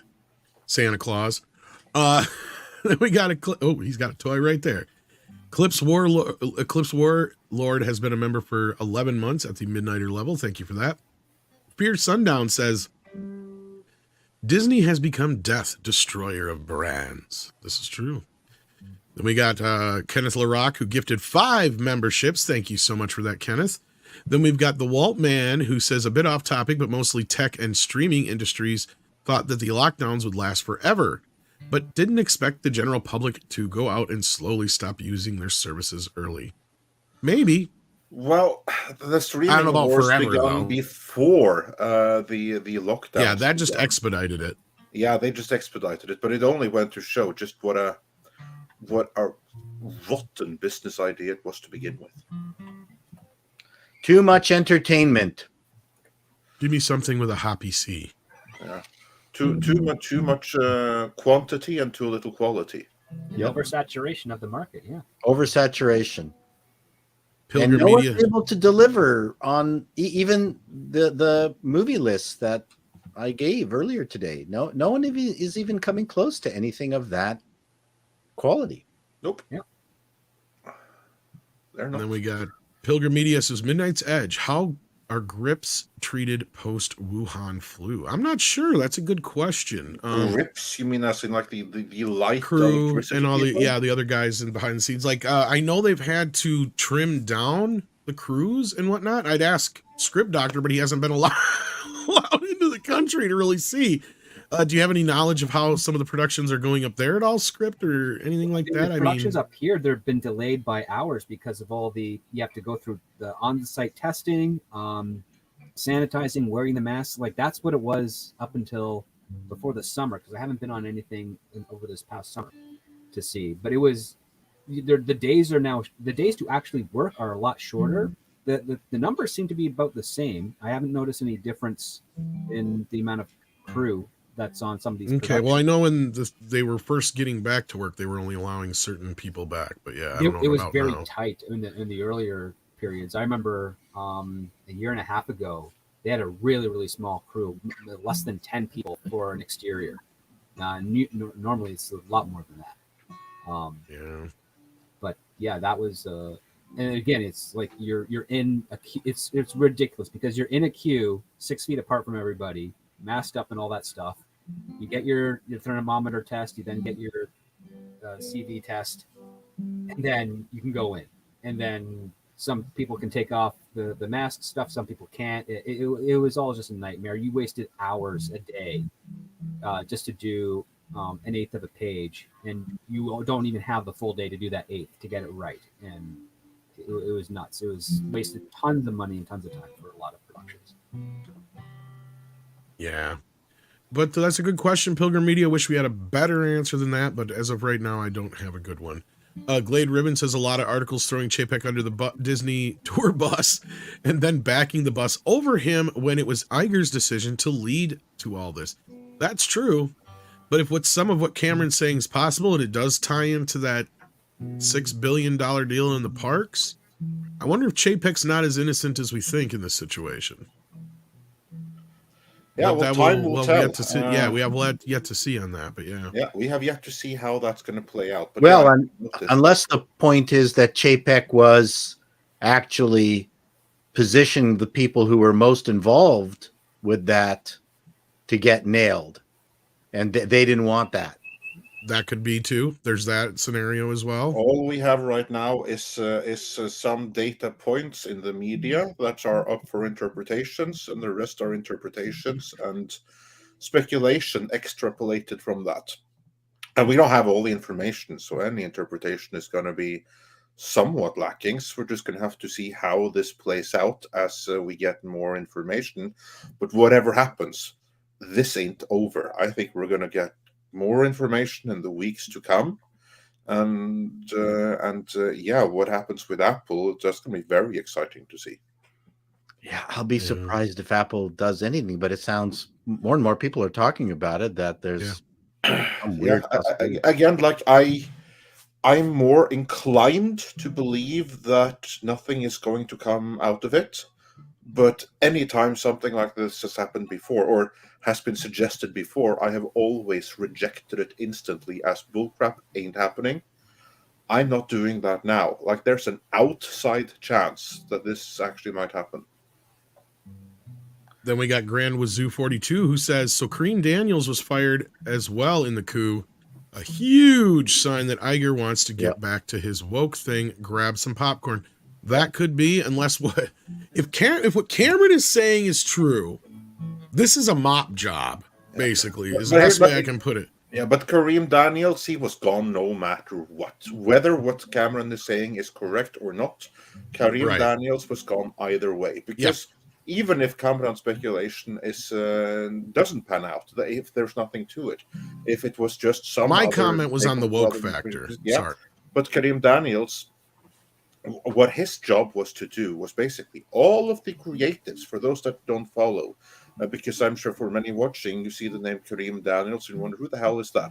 Well, basically, what Chapek did was that he instituted new layers of bureaucracy to where the likes of Kevin Feige and Kathleen Kennedy and whichever dork runs Pixar, that they no longer could just willy-nilly decide what to make on their own.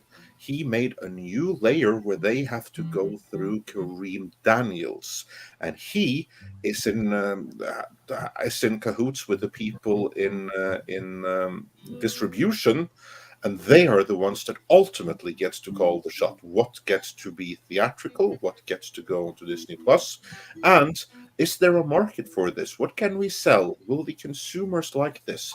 This is why Hollywood was so up in arms against JPEG, because he curtailed the amazing creatives, which in reality had to be curtailed because they were toxic activists, a lot of them. And Karim Daniels was the one that was supposed to keep them in check. And this was one of my predictions. All of the people that JPEG put in, certainly in major positions, they were going to be gone. First one of them was Karim Daniels, and him being gone, that just suggests to me that, as I said in the video on Monday, Iger is going to undo the restructuring that JPEG did and put the creatives fully back in charge of content to do whatever the hell they want again. Which again is code for it's going to go woke as hell.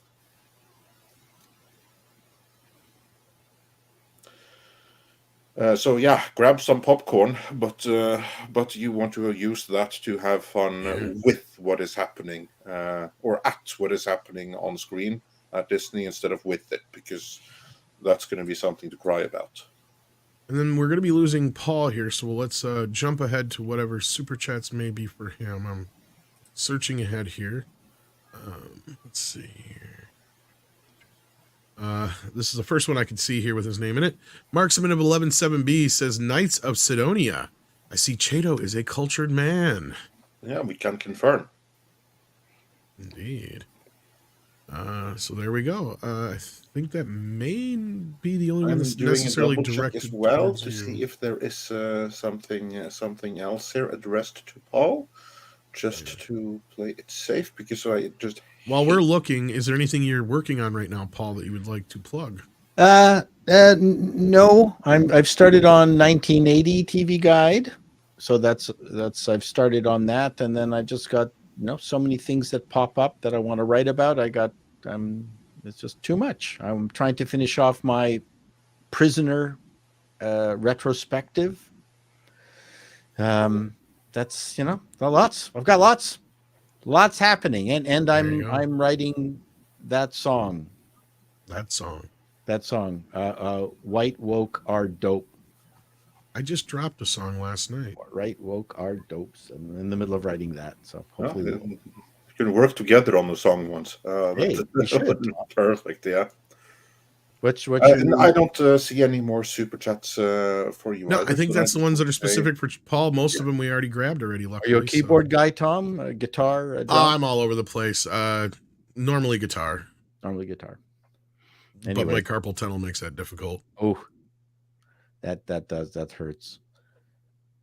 Bye, everyone. Thank you, Paul, and thank you for being here today and all your insight. And we always love your fun jokes and music. Now we have your music skills. I gave you a bit of a background, although I thought, damn, this could make it hard for Tom or Andre to cut together. And I'm looking forward to the other channels who are going to be cutting out a piece of Kamran's presentation for their own channel. It's going to be legendary. Yeah. And also look forward to the more clips of you getting news coverage and everything. It's fun. Yeah, it's fun. It's pretty fun. So have a good one, everyone. Thank you so much for inviting me, as always. We love having you. Take care, sir. Bye. Take care. All right, we got Dark Winter here who says Yelp for help. All right. Use Yelp for help, I guess. Horseradish Power says, I suspect Chapek always intended to be Minesweeper by walking into a minefield and blow some up by treading on them. He was Susan's pawn. I see the analogy here. It could be that, or this might be something that's just either way beyond him or he's at the center of it, like we said before, and there's a reason why they're getting him out. We'll have to wait and see what comes of it, though. It's a pretty interesting analogy you got there, though. Anybody got a comment on that? I have nothing to add to what you said. I agree completely. Rambam 3000 is here and says, here's something funny. I first learned that the Frantics I should have got this one. Paul was like, damn it, the one for Paul. Because a gamer wrote up Kai Taekwon Leap for the Hero System RPG. How's that for weird? I bet you he would have loved that too. So we'll send it to him. We'll message it to him. We'll clip it and message it to him. Yeah. Sorry about that. I always mess up and not reading them all the way through. I just look for a name or something like that. So sorry about that. Warren says it's like turning a huge ship. Yes. Yes, this was in reference to when is Hollywood changing and when is Disney changing? Yeah, it's changing, turning a huge ship. And that is a big process. I mean, it's so big that there are even books dedicated to how to avoid big ships because they can't turn away from you. And if you want a really good time, head on over to Amazon and look for the book How to Avoid Big Huge Ships and read the comments. And you can thank me later. I'll check that out. Garrick Mobius says, Hail Midnight's Edge. History is being written and it hurts like hell. In the aftermath, how will people describe this age of propaganda? That depends entirely on who wins. Yep. Honestly, I'm going to go out on a limb here. And again, I can't be proven wrong for about 10, 20 years anyway, so who fucking cares? I think this is going to go down in history as one of the worst eras since like the Vietnam era, where how we treated each other during that time period. This is going to be considered worse, I think. Tom, I will race you your Vietnam and go right back to the World War II era.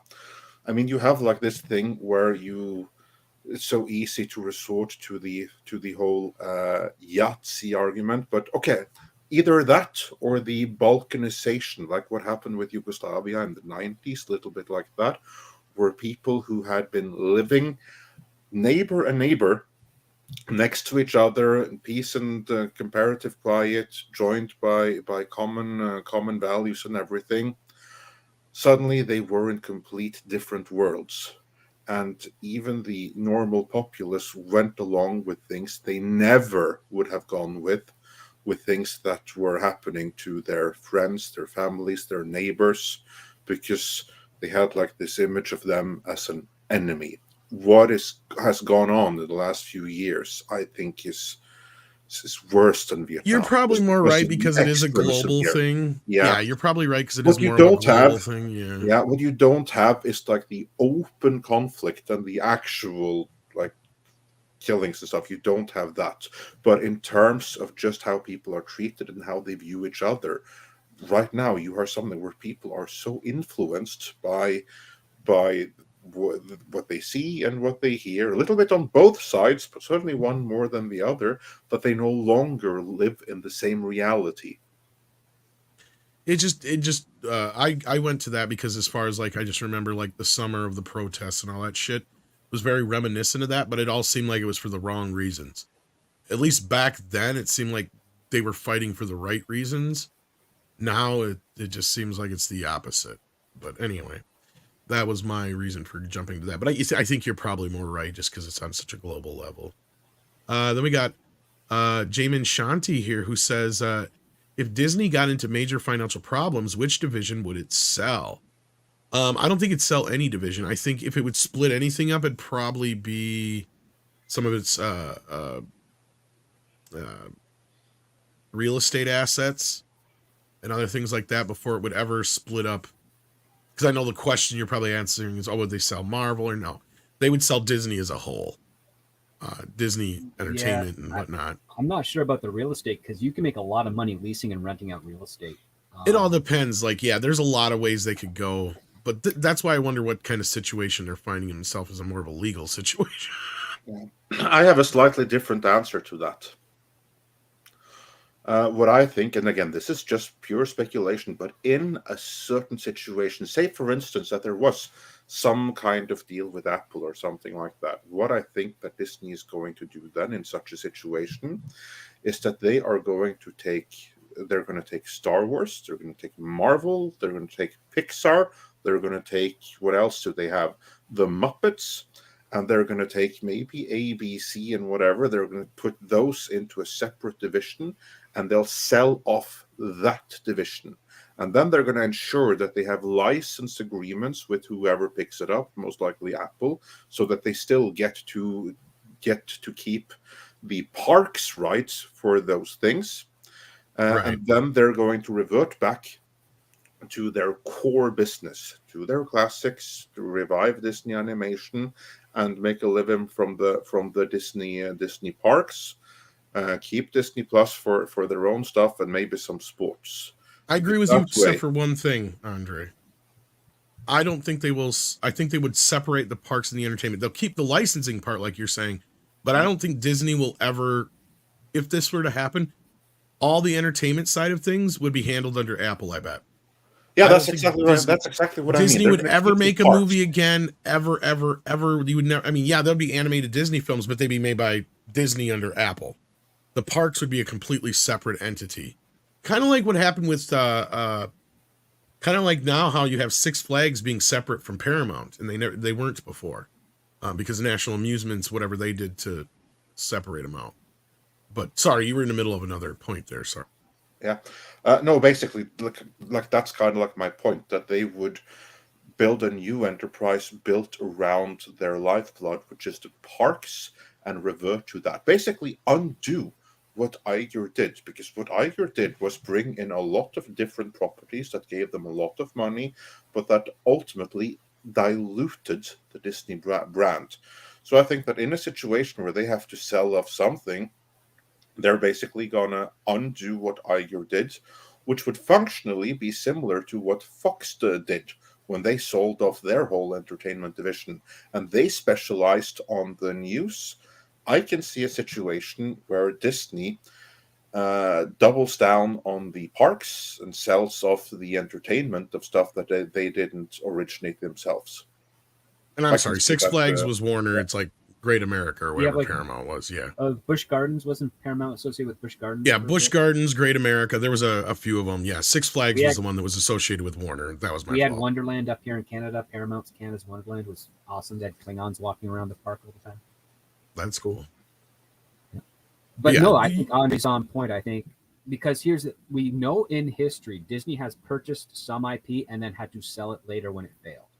And the most prominent one is Power Rangers, because that was a huge buy for them, and then they kind of drove it into the ground and they had to sell it. Disney has that track record. There's enough members of the board that were alive at that point that are still there today that would have no problem, I would say, saying, okay, we will sell all the entertainment stuff that we acquired and keep the things that founded Disney and stick with what works there, just to offload all that debt to someone else. Or if they don't do that, they would have some sort of hybrid sale licensing agreement to other studios such as Apple Plus, where they still retain some piece of the ownership, but are able to still make a whole lot of money off of it with other people footing the bill. Yeah.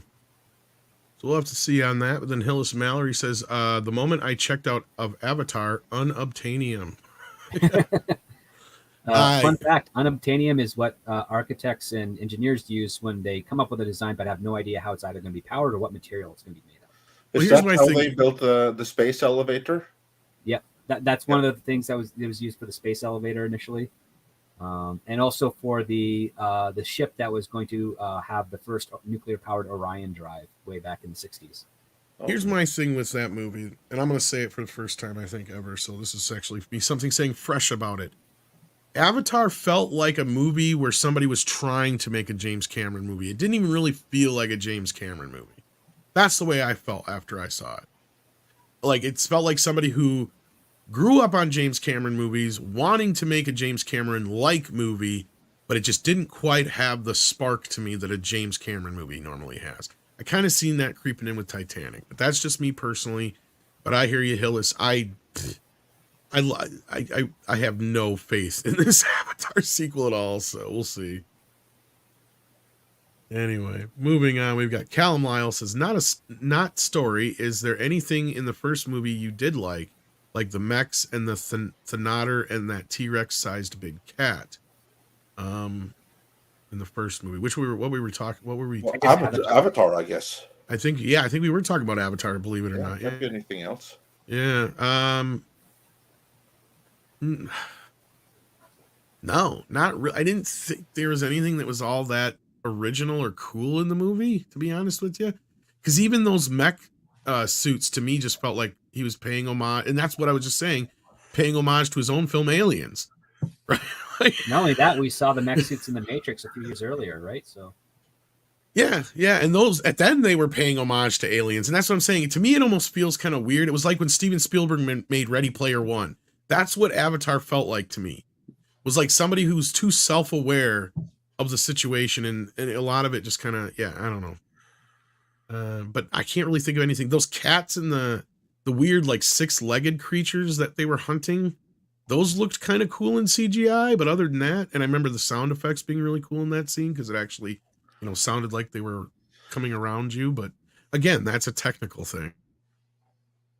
The only thing that I really liked about the movie now, when I think back at it, like I liked it fine. I was entertained at the time, but what I remember are honestly just like some of like the scenes intended to wow you, where you don't have any talking, just like focus on the depth of the environment and like those fussy things flying around. That was my favorite part of the movie and what I remember the most. Whereas the mechs and the Thanator, I'd forgotten all of those. They didn't do any impression on me. If anything, I thought the mechs were like too much. They were tiresome to watch. Mm-hmm. Script doctor, anything? no, I didn't see Avatar in theaters. I waited for it to come out on DVD, and I didn't see it in theaters either. Basically, you did. None of you got like the whole experience. The only reason I own it is because it came with my 3D TV. like I was just not interested in the premise because they didn't. I mean, again, a trailer should sell you on the interest to watch the movie, and that trailer did not do it for me. So I was like, okay, I'm done. I'm not interested. And I had already started having my doubts on people trying to do science fiction at this point because as soon as I learned that J.J. Abrams got Star Trek, I'm like, I'm not ever seeing a Star Trek film that's got his name associated with it. I don't like how he makes movies. Still don't. Yeah.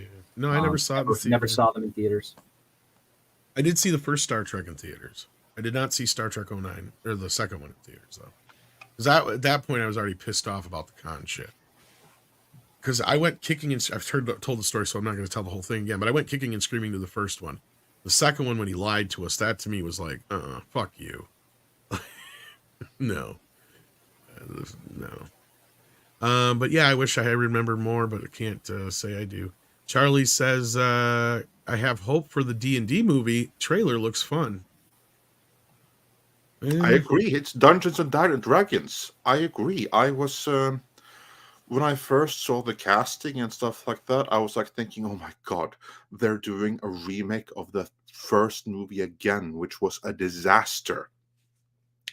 But after seeing the trailer, I admit that it does look kind of fun. Now, I still feel that they're making the wrong movie. They should have done something more along the lines of the 80s animation. I think that is something that would draw like a huge crowd if they had done that. But yeah, that trailer does look kind of fun, doesn't it? I think so. Again, I'm not a fan of the property at all. Never played it. Not into role-playing games, even if it actually is on the Mega Drive. But yeah, not into the property, but I hope the movie will be good. Really do. Script, any thoughts on the trailer? Aside from the contemporary language used, it looked okay. Yeah, that's kind of like what I mean. That's the thing that looks I remember when we talked about it, we did speculate it could fall down the same problems and pitfall and have the same first as the one from the 90s or the 2000s, early 2000s, yeah. Yeah. Which that had its ups and downs too. So we'll see. I'm pessimistically optimistic.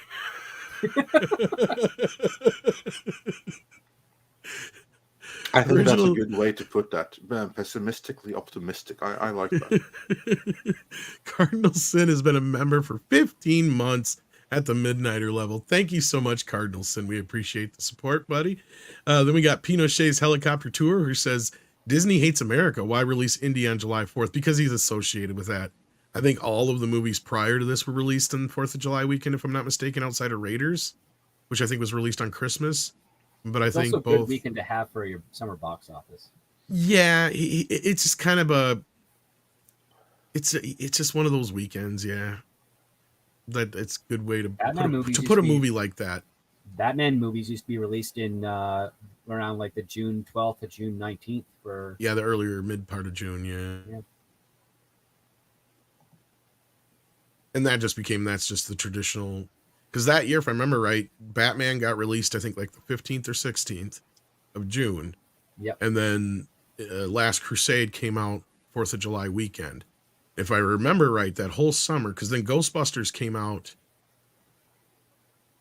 or maybe it was Ghostbusters that came out June 15th and Batman came out the week before that. But I don't think Ghostbusters managed to knock Batman off the top spot, but I think Indy did. Remember right, but it was only for like a week or two. But like Batman and Indy were the top two, if I remember right, top two films of that year. But anyhow, that's why traditionally it's just one of those weekends, especially where men have off as well. So that's also another reason why they were always trying to get, the original plan for Top Gun was to come out on 4th of July for that reason. Yeah, so that's kind of the reason for that. Does his dress make my ass look big? Says A Man Called Otto is a remake of A Man Called Ovi. If I'm saying that right. For some reason I knew this. Why did I know that? I don't know the name of what the original is, but I did know that part. Cullix81 says Threads should be mandatory viewing for all kids. What is Threads? I have no idea. No, not ringing any bell on my end. Yeah. Well, sorry, we maybe don't know. Cullix is right because we don't know what it is. Yeah. So maybe it should be. Yeah. Corian the Witch Resident says, as Transformer fan on the level of Tom and TMNT Michael Bay was the worst thing to happen to Transformers. Transformers 4, the movie I walked out of. I agree to a point. Like the first one was fine. After that, they were the same movie over and over. Only they got worse and worse and worse. And got worse and worse and worse. Yeah. Yeah. More juvenile and only the third one was like a slight step up from the wasn't it? It was kind of weird. That's what I thought too. I'm like, well, it was a little bit better than the last. But it still wasn't anywhere near the first. No, that fourth one was horrible. Yes, I agree. Aren't they also like paced so closely together that you could watch all the first three side by side and the beats would happen almost? Somebody did like a YouTube video of that script. You're right. Because that's what I remember pointing out before. Basically, each movie is. I managed to make a joke. Yeah, because I'm like, okay, the Transformers have, or the Decepticons got their hands on something the Transformers need, and if they don't get it by the end of the movie, it's going to be the end of existence. Which one is it? You can't answer me because they're all the same plot. That's the plot of every one of them. Just whether or not you mention Sam Witwicky is about the only difference. But anyway. Joshua has been a member for 3 months at the Edgelord level and says we should make young people today watch the nuke scene from Terminator 2 to get the message in. Well, we should get young people to watch the day after. Only you'd probably have to remake it for them to watch it. Right. Yeah. They'll miss the oldie looking. Remake it. Cardinal Sin also gifted 10 memberships. I thought as much. Thank you for that, Cardinal Sin. I was going to mention that earlier. We appreciate the support and the spreading of support. Jason Milton says, is Iger going to retire after retire KK after Indy 5? And do you think Feige is gone after the next Avengers movie, or will Iger just sell Disney to Apple? Okay. My quick answer to this. Yeah, it's kind of like, well, similar to that, I'll say if he sells Disney to Apple, all bets are off. As far as Feige leaving, if the next 3 or 4 Marvel movies fail to do anything, and especially if the next Avenger movie does not live up to at least close to the first few or last few we've had, his days may be numbered, but I think he's at this point where he can pretty much retire and go do whatever the fuck he wants. Anyway, KK is the same thing. We've been saying this for a while. She's probably going to retire after Indy 5 regardless. She's old. And unless Indy 5 is some unmitigated disaster, she'll probably leave pretending it's a high note, getting all these awards, ending it off with a Lifetime Achievement Oscar next year or the year after or whatever. She'll have like what's called a soft retirement, where exactly she's not working as much, but she's not gone, so to speak. Yeah. Yeah. And what I'd say to that is in order, is Iger going to retire KK after Indy 5? Chapek was the one that was agreeing to do that with her. So if he does, he's merely continuing what Chapek started. As for Feige, he's definitely there until the next Avengers movie. Because against Chapek greenlit a lot of money to bring back Gold Stars, and he's not going to go anywhere until he's had the chance to top Endgame. Or will Iger just sell Disney to Apple? This is the least likely of the option. Like, I don't think that this is going to happen. Like, I'm not removing it from the table, but I don't think it's very likely. But if that happens, then all bets are off the table, because then Apple would be able to do a lot of what they want with it, and then who the hell knows? Indeed. And then we got Cardinal Sin, who also sent in a super chat. Thank you so much. Says, I'd like to see a good Indiana Jones 5. The beginning of the end, woke culture, vandals, and giving cray cray KK a Viking funeral. That's the best we can hope for right now. I know we'd all like to see an Indy 5 that's good, but I think we're all better off going in with very low expectations here. That's just me. I think that Indy 4 is going to be looking a whole lot better when Indy 5 is released. Which is really bad, because you don't want your sequels to make the previous films that were poorly received look better in hindsight. That's bad. That's bad marketing. That's bad. No. And then Spy Guy says, Jason Bateman still manages to get some great movies despite the woke. Watch 2016 Christmas Office Party and 2018's Game Night. They're both movies made in the spirit of Lampoon. Yeah, those were kind of little comedies that kind of went under the radar.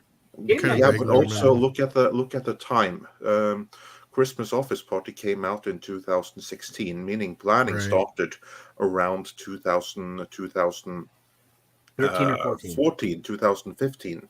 Sorry, 2014, 2013, long before the wokeness was a thing. Same with Game Night, came out in 2018, meaning it started at the very, very latest in early 2016. Probably bulk of development was done in 2015. These predate the craziness of Hollywood. No, and that's just it.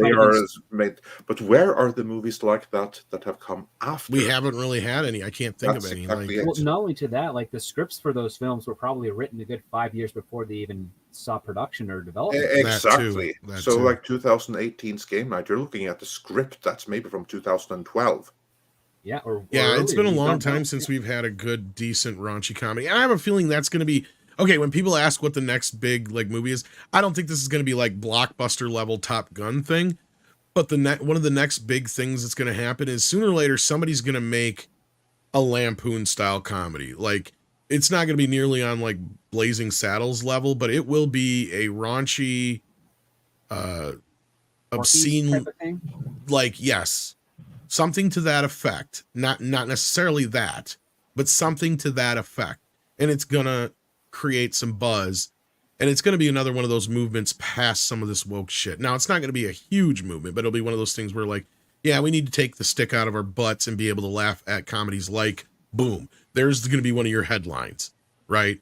You know, because that's kind of where we're going to, and it's going to boil down to the woke culture has gotten us to the point where we can't even laugh at ourselves anymore without worrying about offending somebody.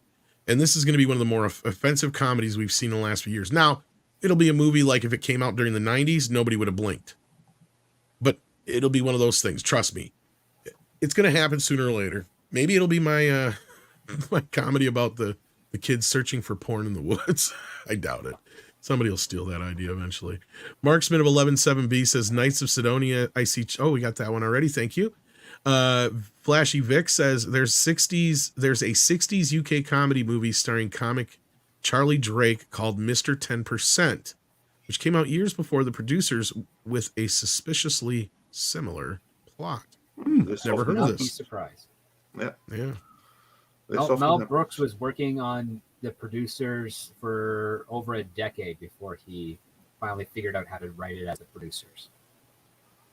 Yeah. There you go. Dr. Strange Love is still a classic, says Waldemar Perez Jr. I agree. And it was the fluoride conspiracy in it. 14 women for every man line would get you canceled today. Dude, Doctor Strangelove has got some aspects to it that I know film aficionados haven't even picked up on yet. It's like people that love that movie don't realize that the whole reason for it has to do with basically just a general fooled around with a kinky woman and got freaked out. It's a hilarious fucking movie. One of both the Kubrick and Sellers' greatest. Yeah. Yep. And Slim Pickens was awesome in that too. Yes. Now you guys make me want to go watch it. Mephetic Miasma is here and says, reminded me of a line from Star Trek book Villain. Neither man nor woman can pass this barrier. Picard, with my crew, that's not as much of an obstacle as you might think. Yeah, it was old man Picard, but still. If only the Picard series had been more like that. So fingers crossed for season 3, I guess. Yeah.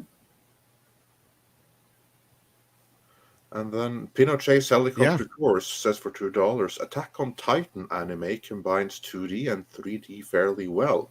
I've never seen it, but I've seen the live action movie, which I know that fans hate, but I kind of liked it. I thought it was pretty cool. Which goes to tell you that the original source material is probably is excellent, but yeah, I'm usually not a fan of this Pinochet, but I'd like to see it successfully done. But yeah, I've not even been a huge fan of it since Disney started doing it with some of their animated films back in the 90s. Because to me, it would take me out of it. Because I was so used to being able to see a 3D world rendered with 2D animation before. I didn't need a computer to come in and make it look weird. I don't know. That was the way it looked to me. And then we've got SJ Shady, who says, have you all seen the Living Color skit with Jim Carrey that constantly tells everyone he's gay? Feels very reminiscent of today's Hollywood. I kind of vaguely remember this one, SJ Shady. I remember that sketch. Yeah, he's at a party, I think. Yeah. I think so now. And he's basically like, hi, I'm character name. I'm gay. It's like just I'm gay, yeah. No, I remember that. I have not seen that particular one, but it does seem very prescient of current times.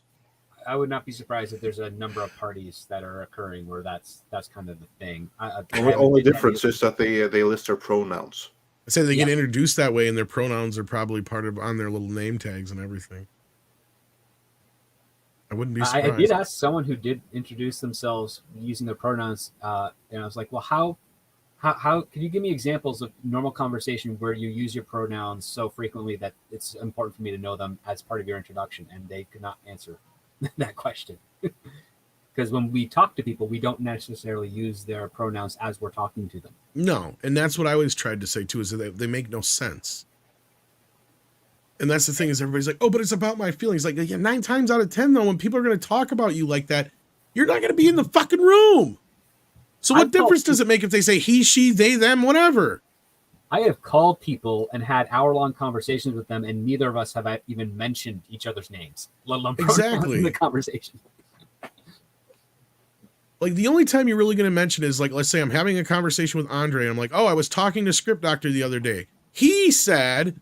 Okay, that's about the first time or only time. And again, in most of those situations, how often is the same person going to be in the room? Right. Not often. Yeah, and I can guarantee you that if Tom and I were to have such a conversation, and Script suddenly were to decide that I am a they right now, I'm not going to repeat what our conversations would be, but it would be a lot of laughing before and after we say they in the most mocking manner possible. And you'd be right to do it when we get serious. I was gonna say, I don't think Script Doctor, he would, even if, let's just say, in the strange fucking world that Script Doctor actually did decide to be a they, them, or a she, or something like that, I don't think he would be one of those people that would be so hung up on the semantics of it all, because he realizes how stupid and asinine it is to try and use they in the context that they expect you to. Prime example, whenever we try to talk about Ezra Miller. Because he knows how stupid that sounds. And it's like butchering the English language. It's too many uses of theys and theirs. Exactly. I could see him just going like, are you fucking insane? I don't care. Yes, I do feel better as the script doctor female version, but I don't care if you use they or not or whatever. He's like, get to the point, Tom. Yeah. It's like, stop worrying about it. Just say pronouns. It. Fuck my pronouns. That's what eventually he'd say.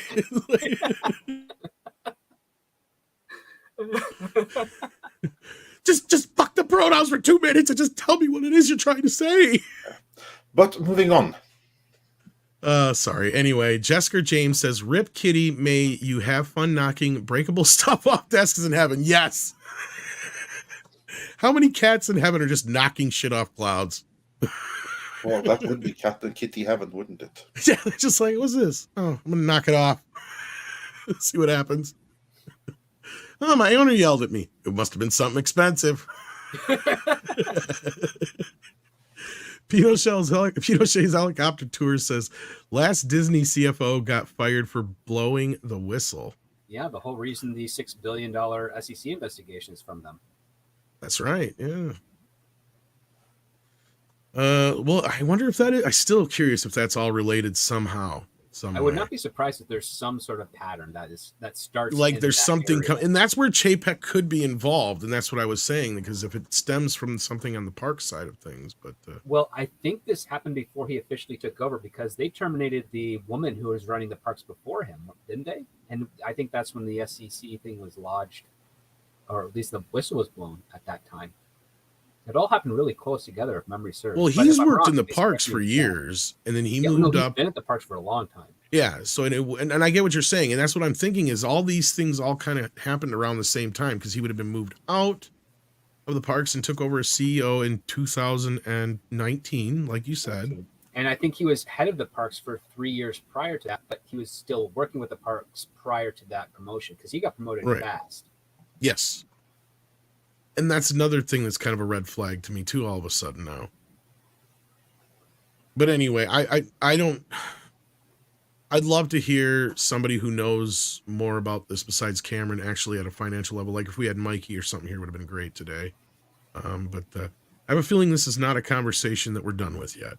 Generally, I can say this, that the money that they have in Ireland and stuff, these are things that they can't use in the States. But a merger would be a great opportunity to get that money back into the States and use them for a merger. And the that's the kind of shit I don't understand. Happy for that to happen. That I do know. Mm-hmm. See, and that's what I mean. There's other avenues and places of this whole thing that I don't understand, and levels that I would love to have some like a Mexican Iron Man and Valiant and a few other people around to kind of help break it down a little bit. So that's why I said I have a feeling this is not a conversation we're done with yet. Waldemar Perez Jr. says Apple is the only company that at its level that has a stock of cash in Ireland to cover this. And this is what you were just referring to, obviously. We didn't get a chance to read it. Oh, yeah. Okay. Yeah. Yes. That's what Andre was answering. Yes, that's what I was answering. So there you go. Matthew W. says Iger is close friends with Steve Jobs' widow. I believe this is true. Yeah, this is true. Mecca J sent us $20 and says Walt Disney's grandniece Abigail Disney recently did an interview with the Times magazine on Iger's replacement Chapek. She says Chapek made a rookie mistake and had to take over the company's problems made by Iger and the board. Abigail Disney is a woker, useless hair that doesn't know what the hell she's talking about. She is complete ideologue. So I would not take anything what she says at face value, because she's not in a position to know anything. The only thing Disney is to her is a cash point with which to fund her activism and rants on social media, because she hasn't done anything useful in her own life. So whatever comes out of Abigail Disney's mouth is something you can safely ignore. Yeah. There you go. Tim Scorpion's here. I always say Tim Scorpion. I don't know if it's Tim 5 Corpion, but I'm assuming it's Tim Scorpion. Everyone speak out about this. Bob Iger for prison. Well, let's wait until I was we going to know say that he the may not be speculation is the one accurate. to look at here. I mean, I'm not Yeah, trying to let's- stick up for Bob 1, but maybe Bob 2 is not as innocent as Before we call think. something like We that, don't know yet, yeah. let's know that there actually is something to say that for. As it is right now, all we know. And this has is nothing. that I mean, if it hasn't, desperate to return. yeah, if this has to do with some cooking of the books, and as bass player brings up the FTX thing here, this could get really, really dicey. Bass player 2011 Iffy says if they are making these kind of decisions as a result of FTX, they must have been leveraged up to the hilt, similar to the CDO collapse of 2008. Yeah, but again, this is an if. This is coming on speculating. We don't know that is true yet. Yes, we got to keep that all in mind too. This is all again. That's why I said I don't feel like this conversation is done. The more we learn about it, I think it's going to expand, and we'll get more angles to look at here. So this is going to be an interesting unfolding of events, I believe. Oh yeah, for sure. Laramie, if I'm saying that right, I apologize if I'm not. Laramie Hirsch sends in $9.99 and says, I don't feel that any kind of a creative endeavor could survive this kind of greedy and toxic corporate environment. All we have left to enjoy is past properties. You know, you're not wrong. Yeah. But at the same time, a movie getting made, period, is like a miracle in and of itself. Not only that, just creativity always endures. Just take a look at communist Russia and how many creatives came out of that, and the stories and books that came out of that in that impressive world. I mean, it needs to be done. Whether or not how many people will see it at the time of its release is questionable, but it will eventually spread. Or you'll have situations like I brought up earlier with that raunchy offensive comedy, right? Like something that would normally get completely overlooked now might actually get a spotlight because people are like, look, Terrifier 2 is a good example of that. Look, like a little movie that could, right? Right. So you never know. Never say never. And sometimes things like that will burst out of environments like this. We are overdue for the indie surge. Oh, yes. Hollywood. Like that's the only thing that's holding us back right now. Once that ship changes to closer to the course, the fresh, hungry people from the independent side of things will get into the studio system, and we'll have some better studio budgeted films. Script and I have had this conversation a few times, and the short version is yes. Every 10 years it used to be, you'd get a new crop of indie voices that would, all of a sudden you get like a little indie movie that could, and then next thing you know, you get a flood of new indie voices. The last time we had that actually happen in proper was when you had Quentin Tarantino, Paul Thomas Anderson, Robert Rodriguez, all those guys come in. It happened again 10 years later with like Eli Roth and some of those kind of guys, but it was much smaller level, and to the point where it hasn't happened since at all, period. Where we really haven't had. Yeah, well over a decade now. So we're due. Ryan Bannon says this is like the Pelican Brief of Disney, the Mouse Brief. I like the Mouse Trap though. That's a much better. Yeah. Again, if the speculation is accurate. Yes. Either way, I like even if it's not, just the way the whole thing played out with the Game of Thronesy kind of removal of Chapek and reinstatement of Iger. The Mousetrap even still kind of works. Joshua says if Epstein Island didn't move the needle, I doubt FTX scandal will do much. Yeah, this is my doubt and worry as well. And whether you have a point. The boards already have decided that that no, those most affected by this, i.e., the most corrupt, get to remain anonymous. That's bad sign. Yeah, when you guys were talking about that, that's just it. Like money buys anonymity. When there's anonymity, when there's money at hand, and you've got billionaires and other people that are involved, the only people that are going to get in trouble for it are the lowest of the low level people on the totem pole who they can pass the buck to, basically. Exactly. Yeah. The only way you're actually going to get some results is if someone who is as equally rich or has sees an opportunity to fill the vacuum, decides to turn against them and win. And exactly, that's going to be rare. I mean, I can see it happening because things have actually kind of been seeming to go in that direction with some of the other wealthier people that don't like this type of stuff. But again, it all comes down to money talks and BS walks, and a lot of people that have certain power do not have the level of money that they're going after. So that causes a conflict. So that's why I think this is going to be an interesting kind of unfolding of things to happen here in the It's next. going to be one heck of an interesting end of this year, that's for sure. Yes, and not only that, this is going to spill over into next year. I can see it already. So we're gonna be talking about this a little bit. Miguel Farrar says, plot twist: FTX was run by DX Doomcock. It won't let you type Doomcock. That's hilarious. Oh, that's hilarious. But that would be hilarious.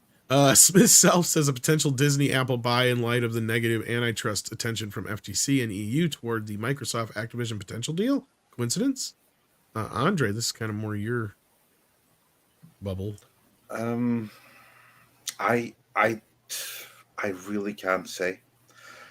I don't know the dealings of that, but I would put it firmly into the coincidence category. All right, for now we're going to do that. Yeah. Whoops, and then we accidentally bumped over this one. Jesus Davila sends in a thumbs up for 10 smackaroos.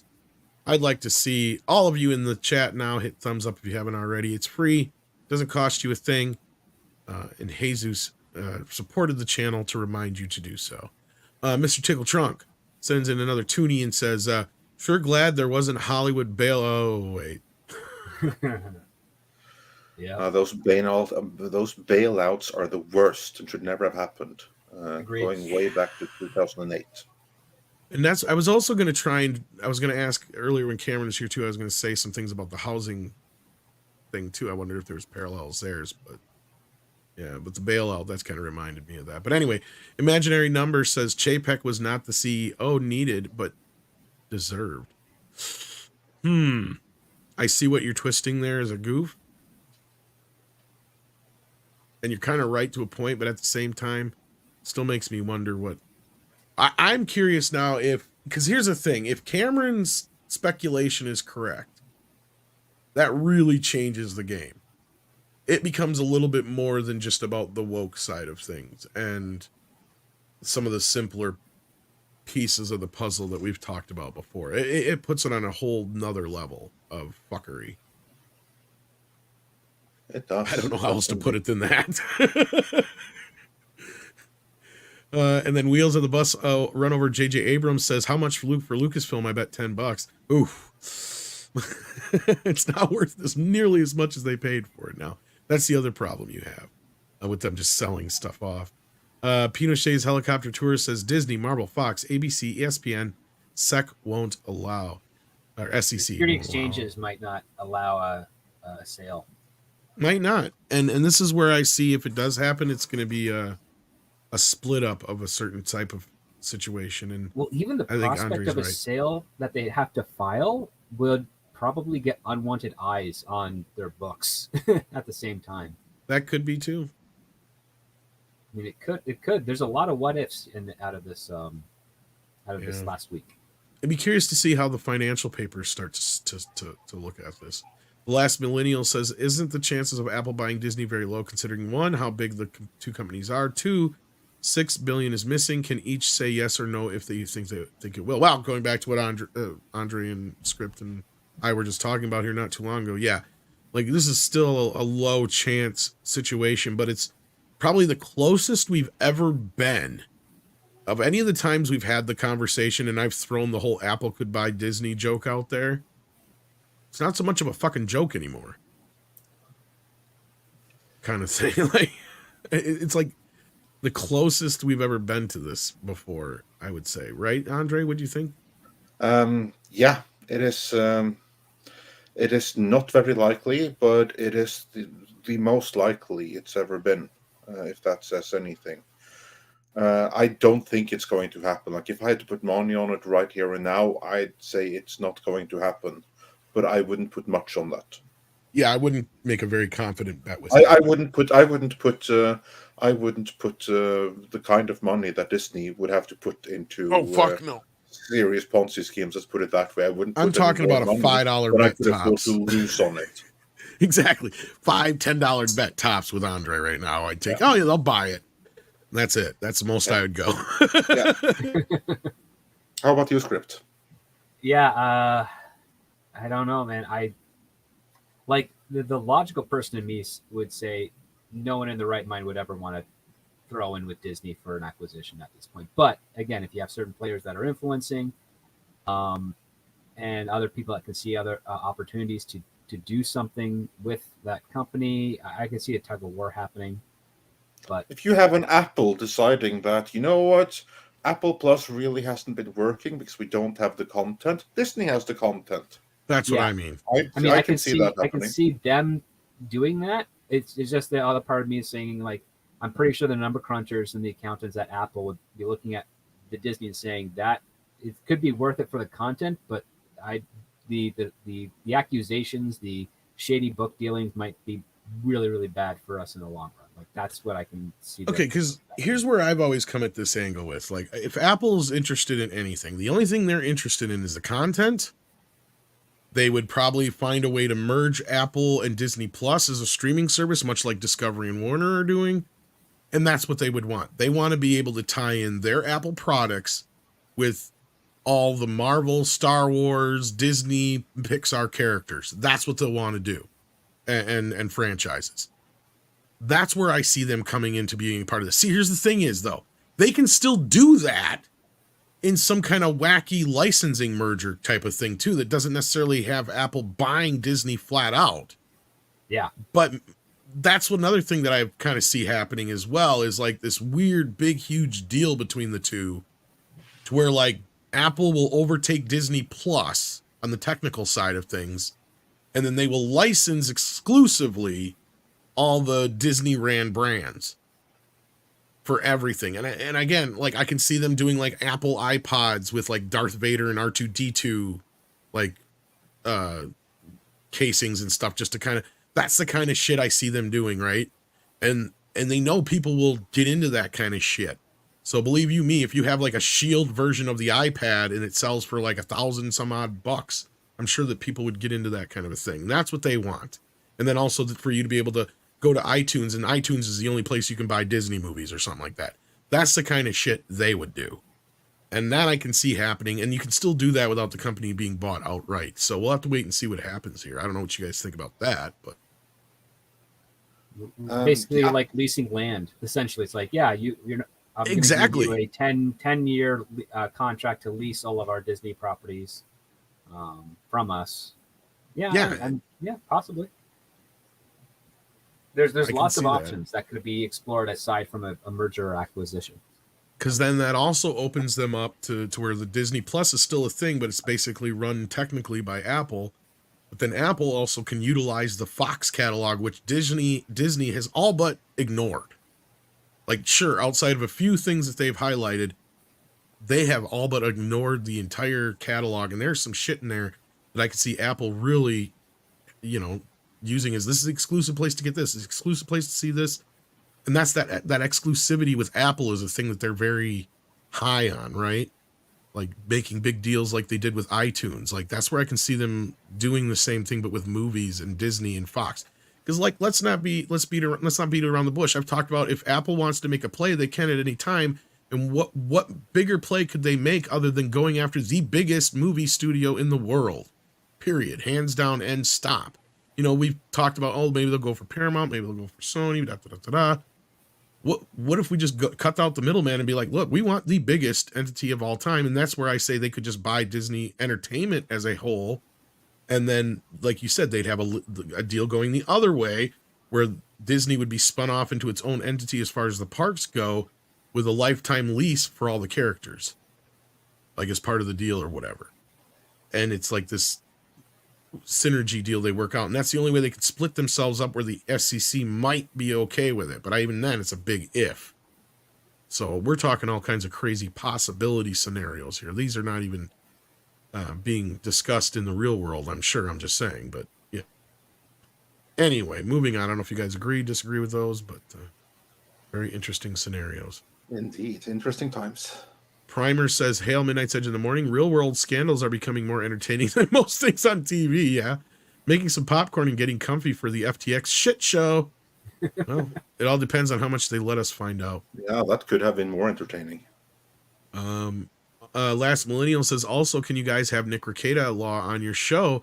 Love his channel. Also, whatever happened to Rob? not Thunderheart, the gray-haired guy. I think. Okay, well, Nick, we've had on before. Yeah, we And had. we'd If love you to have go, Nick on anytime, but he's been a busy man with everything Yeah. he's been dealing with. So If you go to Midnight's Edge live archives and you go into the Midnight's Edge in the morning streams and you go right back to stream number 80, he was the main guest there. So that's where you'll find him. As for what happened to Rob, not Thunderheart, but the gray-haired guy, you think? It's complicated. My understanding, because communications kind of broke down there, but from someone close to him, I got the impression that he was put into a position where he kind of had to choose who he wanted to be with, not by us, but still, and he kind of made his choice, and communications broke down from there. And that's all I'm going to say about that. Yeah. And then Ocean Dragon says, so this is a bit awkward, but I'm wondering if you guys still taking deals from established titles since it's come out that they're a scam. Well, I've been trying to look into this. We haven't had a chance to really examine it much. We've always been aware that they're like a novelty, like, you know, naming and this a is star something or that we like always that, emphasize. If you go and check out our most recent spot for them, I try to stress, like, this is obviously a novelty. Like, you're not really gonna become a lord. I hope that no one thought that. Like, Scottish tradition. But as far as anything else, as far as anything else I'm not aware of, I'm going to try and check into it this weekend, we have to look into, like, because if that is the scam part, that you're not a real lord, I would hope that people aren't aware of that. What I heard some people say is that they're not really planting those trees. If that is true, of course, that's a different deal, because the whole reason we accepted is, okay, fine, this is a novelty. It's up to you. But it's for a charity, right? There's like, it's a good thing. They do deforestation. If they don't actually do that, then that is something we would have to look into. What I will say before that, though, is that we are currently under contract for a number of more videos. So you just have to understand that we don't breach contracts. We can't actually do that. So there's going to be a few more, and then we can reassess after that. But as it is right now, we can't violate the terms of our contract. According to Six, she has done some research since then, and they are working with the two tree charities. So that part is true. If they are that, then what's the problem? Yeah, that's what. Yeah. So again, I've only done a cursory. It's brought to my attention here in the last couple of days. I've done a cursory kind of watching of the videos and stuff like that, and that's the most I can find so far. I haven't been able to find anything else out. So if that's the case, as of right now, that's how I understand it. Well, we have to look into this, but so far we emphasize this is obviously a fun novelty. You don't get to actually. That's why we have the puppy. So it's not like you're going to be a lord somewhere. It's like the same thing with a certain other set of knives. What we say that they do is they're great for cutting tomatoes, because we do that in video. And we don't make any promises other than that. So yeah. Well, have you noticed we don't really use them very often anyway? So that was part of the reason. Teddy Jacobs is here and says nothing, but sends us $1.99. Thank you for that. Big Daddy MRI gifted 5 Midnight's Edge memberships. Thank you for spreading love, Big Daddy. Appreciate that. JWT says, I don't know what they'll write about this in history. Sorry, only that it will be written in Mandarin. Yeah, maybe. Elf says, I remember the Avatar movie giving me a headache. Well, it's actually, some people can't even watch things in 3D. It's like 1 in 10 people can't even see it, period. And then like 4 out of, well, besides that, like 4 out of those 10 people will actually get headaches from it. And then the other 6 technically you're supposed to be able to watch it without any problems. There you go. That's because of the polarization of the 3D. It's basically that same test when you go to the eye doctor and they're like, tell us which kitty is sticking out. Or is one of these cats sticking out to you and all that kind of stuff? Yeah, like that's what they're testing. Depth perception test, yes. That's the same kind of glasses they put on you at least they used to. I don't know what they do anymore, but they would just basically give you these polarized glasses, and that's how they would work. Dwayne Oldson says, I appreciate the Abrams tank. Abrams movies are severely lacking. Yes, they are. We are not a huge fan of J.J. Abrams around here. Mr. Tickle Trunk says, I want a pessimistically optimistic on a t-shirt. Get my It's Not on the Sega Mega Drive t-shirt, Andre. Yeah, we have to get on that. I've been waiting for probably a while. In conjunction with the creation of Midnight's Edge Gaming, when we're totally going to use an amazing idea that Script gave me that we're not going to share until we actually make it happen because we're so genius. All right. I've been waiting for a new t-shirt for a while. Anyway, Roy Mitchell says, or has been here for 19 months. Holy cow. Thank you so much, Rory, at the Midnighter level. We appreciate that. Elf is still in the house, and he says, I don't know if I'm the only one here, but movies like Transformers 1 through 4 can completely understand their plots, but fifth film, yeah, it's trash. I'm trying to remember the fifth fucking film. That's the night one, right? The fourth one was the dinosaur one, and I think the fifth one was the night one. Yeah, I don't even fucking remember. No, the fourth one is the first one with Mark Wahlberg. Yeah, I was going to. Mark Wahlberg is in the last two, and the dinosaur. What is that? Like the most recent one? I think that was part 4. I think part 5 was the night one. Oh yeah, right. The King Arthur one. Yeah. Yeah, that was the most ridiculous. That was the most ridiculous one. 4 was almost unwatchable, but I agree with Andre. 3 had its moments. Plus, wasn't that the one that what's his face come in and did a voice on? He did Soundwave. Leonard Nimoy. You were talking about the original voice for Nimoy was in the second one. To do Soundwave. Was he in the second one? Oh, okay. No, Spock was in the second one. That's the one where he went next. Yeah, he was. Yeah, because he's. That's how fucking Leonard Nimoy's cousin married Michael Bay. That's how he got involved in that. That's how little I have, like, as far as like I remember the sequels, man. Like, yeah, very little. And outside of the first movie, I remember like that big speech at the end that Optimus Prime gives. Other than that, I remember the dog pissing on him and them trashing the house. That's all I really remember. But yeah, I hear you. I've never been a huge Transformer fan to begin with, though. So that's why I don't really give my opinion on the Transformer movies too often.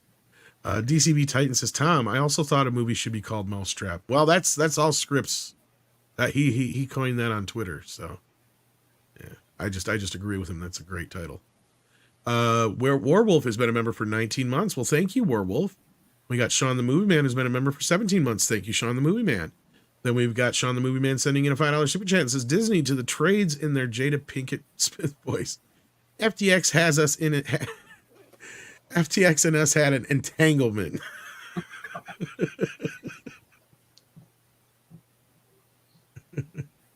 Yes. And then Werewolf sends in 5 and says, so Disney looks like it's trying to die. Am I the only one who thinks so? No, they're only trying to make culture die. Yeah. I thought you meant Culture Casino for a minute there. That's why I laughed like that. Well, no, it's like no actual. Because he's like, I gotta put all these fucking videos out now. Like, yeah. Oh, that's the same for all of us. Yeah, I know. We're so behind. Jack White says, question, have any of you ever watched Razor Fist video? Hollywood was always red. Might explain a lot. I think I watched it. I think I saw it back in the day. I watched it. It's a while ago. Yeah. Because he talks about the fact that, yeah, there's lots of people in Hollywood that were communists or champagne communists, but the reason they didn't overtake it in the ways that we've been seeing it more now is because there were lots of people that were still capitalists in there. There's a tug of war, and it wasn't just about blatantly doing it. It was about slipping it in creatively and in different ways. Yeah, it's a good video. I highly recommend it. You said slipping it in. It was a lot of the stuff. But we have a few more, so let's go through them. I know. I was just being a goof. Jack White says, I wonder when the group of pension funds and investors that Barnes talked are finally going to sue the ESG companies, at the very least BlackRock. Well, first they must have costs, and so far they don't. Yeah. That's the problem. They don't have costs yet. And then we got Jack White again, who says, and hopefully, as a result, BlackRock will be forced to get rid of the World Economic Forum flunky, and they have running the show there. Well, it even be so lucky. Well, I agree with Script though. Like, even if something were to happen and they were to implode in some way, There's just somebody else who's going to come in and take their place. Yep. That's just it. So, they might be worse. They might be better. We don't know, but it's yeah, that's true. Then Snell World says Pizza Dude's got 30 seconds. That's from Ninja Turtles. Then Warwolf does say that I'm right. Nimoy was in the third film. That's what I thought. And What the hell happened in the second one? Nothing. It was the same movie as the first. That's the one they went to Egypt. Oh yeah, that was the one with the pyramids. That was stupid. With the sand and where the dagger thing turns. Oh into yeah, sand. and that thing with the balls. Yeah. Oh, Snell's right. World says Frank Welker. Yes, he did. They finally let him. Which I don't know why they didn't just let him do it from the start. Megatron. Yeah, I know, but that was Frank Welker's a right? fucking god. What was that? Sorry, script. It was Hugo Weaving that did. Yeah. First, right? Yeah, that was the first one. Then he decided. Which is stupid because I think Frank said in the original cut he did do Megatron's voice, but the studio wanted a fucking name attached to it, so they just had Hugo come in and redo it. Frank Welker's been in Hollywood longer than Hugo. Well, that's because at that time, yeah. Well, that was the thing is they had the original two voices back for the main two guys. Was going to be kind of the whole thing, yeah. And I think Welker said that himself because he did voice it originally. But then his version of Megatron, I think in 5 is, from I remember right from an interview, it's kind of a mix between the original and his newer version of it. But yeah, because he can't quite get up there like he used George to. Clooney for Optimus Prime as well, but they lost. Oh, for fuck's sake! No, Thank God. That's what they wanted. They wanted George Clooney. I can see that. Yeah, but they lost that fight. But they needed one big name. So yeah. Fast lost out on that one.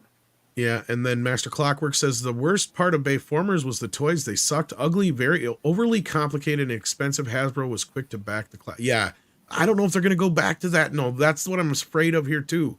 Because I loved the classic designs. Like if there's anything I like about the Transformers, it's that. They're very well designed from a marketing standpoint. Then we start talking Transformers and, we get down that road.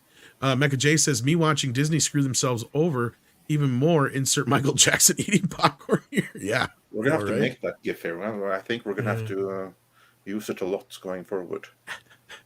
No kidding. There we go. And then an FYI threads, 1984 is based on a realistic depiction of nuclear war's aftermath, says Roy Mitchell. I have not seen that movie. It makes a day after look like a fun kids movie film. Oh, so threads. Yeah. Check that out. It's from 1984. It's an older film. Yeah, I'm surprised. It's a good year for movies too. So yeah, it is. Absolutely. Camobot Killers here and says Wokies to the Disney is their last stand. They lost Twitter. Yep. They're going to go all in to use it and try to turn the tide. It's almost over, guys. Yeah, I mean, if my initial reaction to this is correct, that's kind of what I was figuring. It's a big part of that. And with that, I believe we're caught up. Fantastic. So with that, I would like to say thank you to everyone who joined this stream. Thanks to Script, who is still here. Yeah. Thanks to Mr. Chato, who joined us for most of the time. And also, of course, Kamran Pasha. Check out the links for everyone in the description. Yeah. And with that, Script, unless you have something you want to plug on the way out the door. No, not just follow me on Twitter. See where I'm at. Currently laughing at Tom's new icon there. What's better now, Script, is I have a 4K version of it I can upgrade because they just released Thriller in 4K. Oh, nice. Yeah. Somebody sent it to me early. So anyway, Andre's got to get going here. Thank you so much, everybody, for being here today. Oh, we got one more from Miguel Farah, who says, gratuitous super chat for no good reason whatsoever. Well, those are the best kind, Miguel. Those are the best most kind. Fun ones, especially when we try to finish and we can't because there's like a whole new stream of super chats. Indeed. We love you guys. Take care of yourselves and each other. Hopefully you had a very happy and healthy Thanksgiving. We'll see you this weekend on Mead. I don't know if we're going to get to our one A-rated B movie this weekend or not. That's up to Script Doctor and his schedule and whatnot. But we do have one of those planned soon. And of course, Midnight's Edge on Sunday night as well. So take care of yourself. There will be at least one scripted video on the. I would hope so. Over the course of the weekend, may even. And then STR Red Wolf novelties says with great panache, insert soggy koalas. Yes. Here. And with that, it is time for some koalas in the rain. Koalas in the rain, koalas in the rain, no fucks given. Koala, koala, koalas in the rain, koalas in the rain, no fucks given.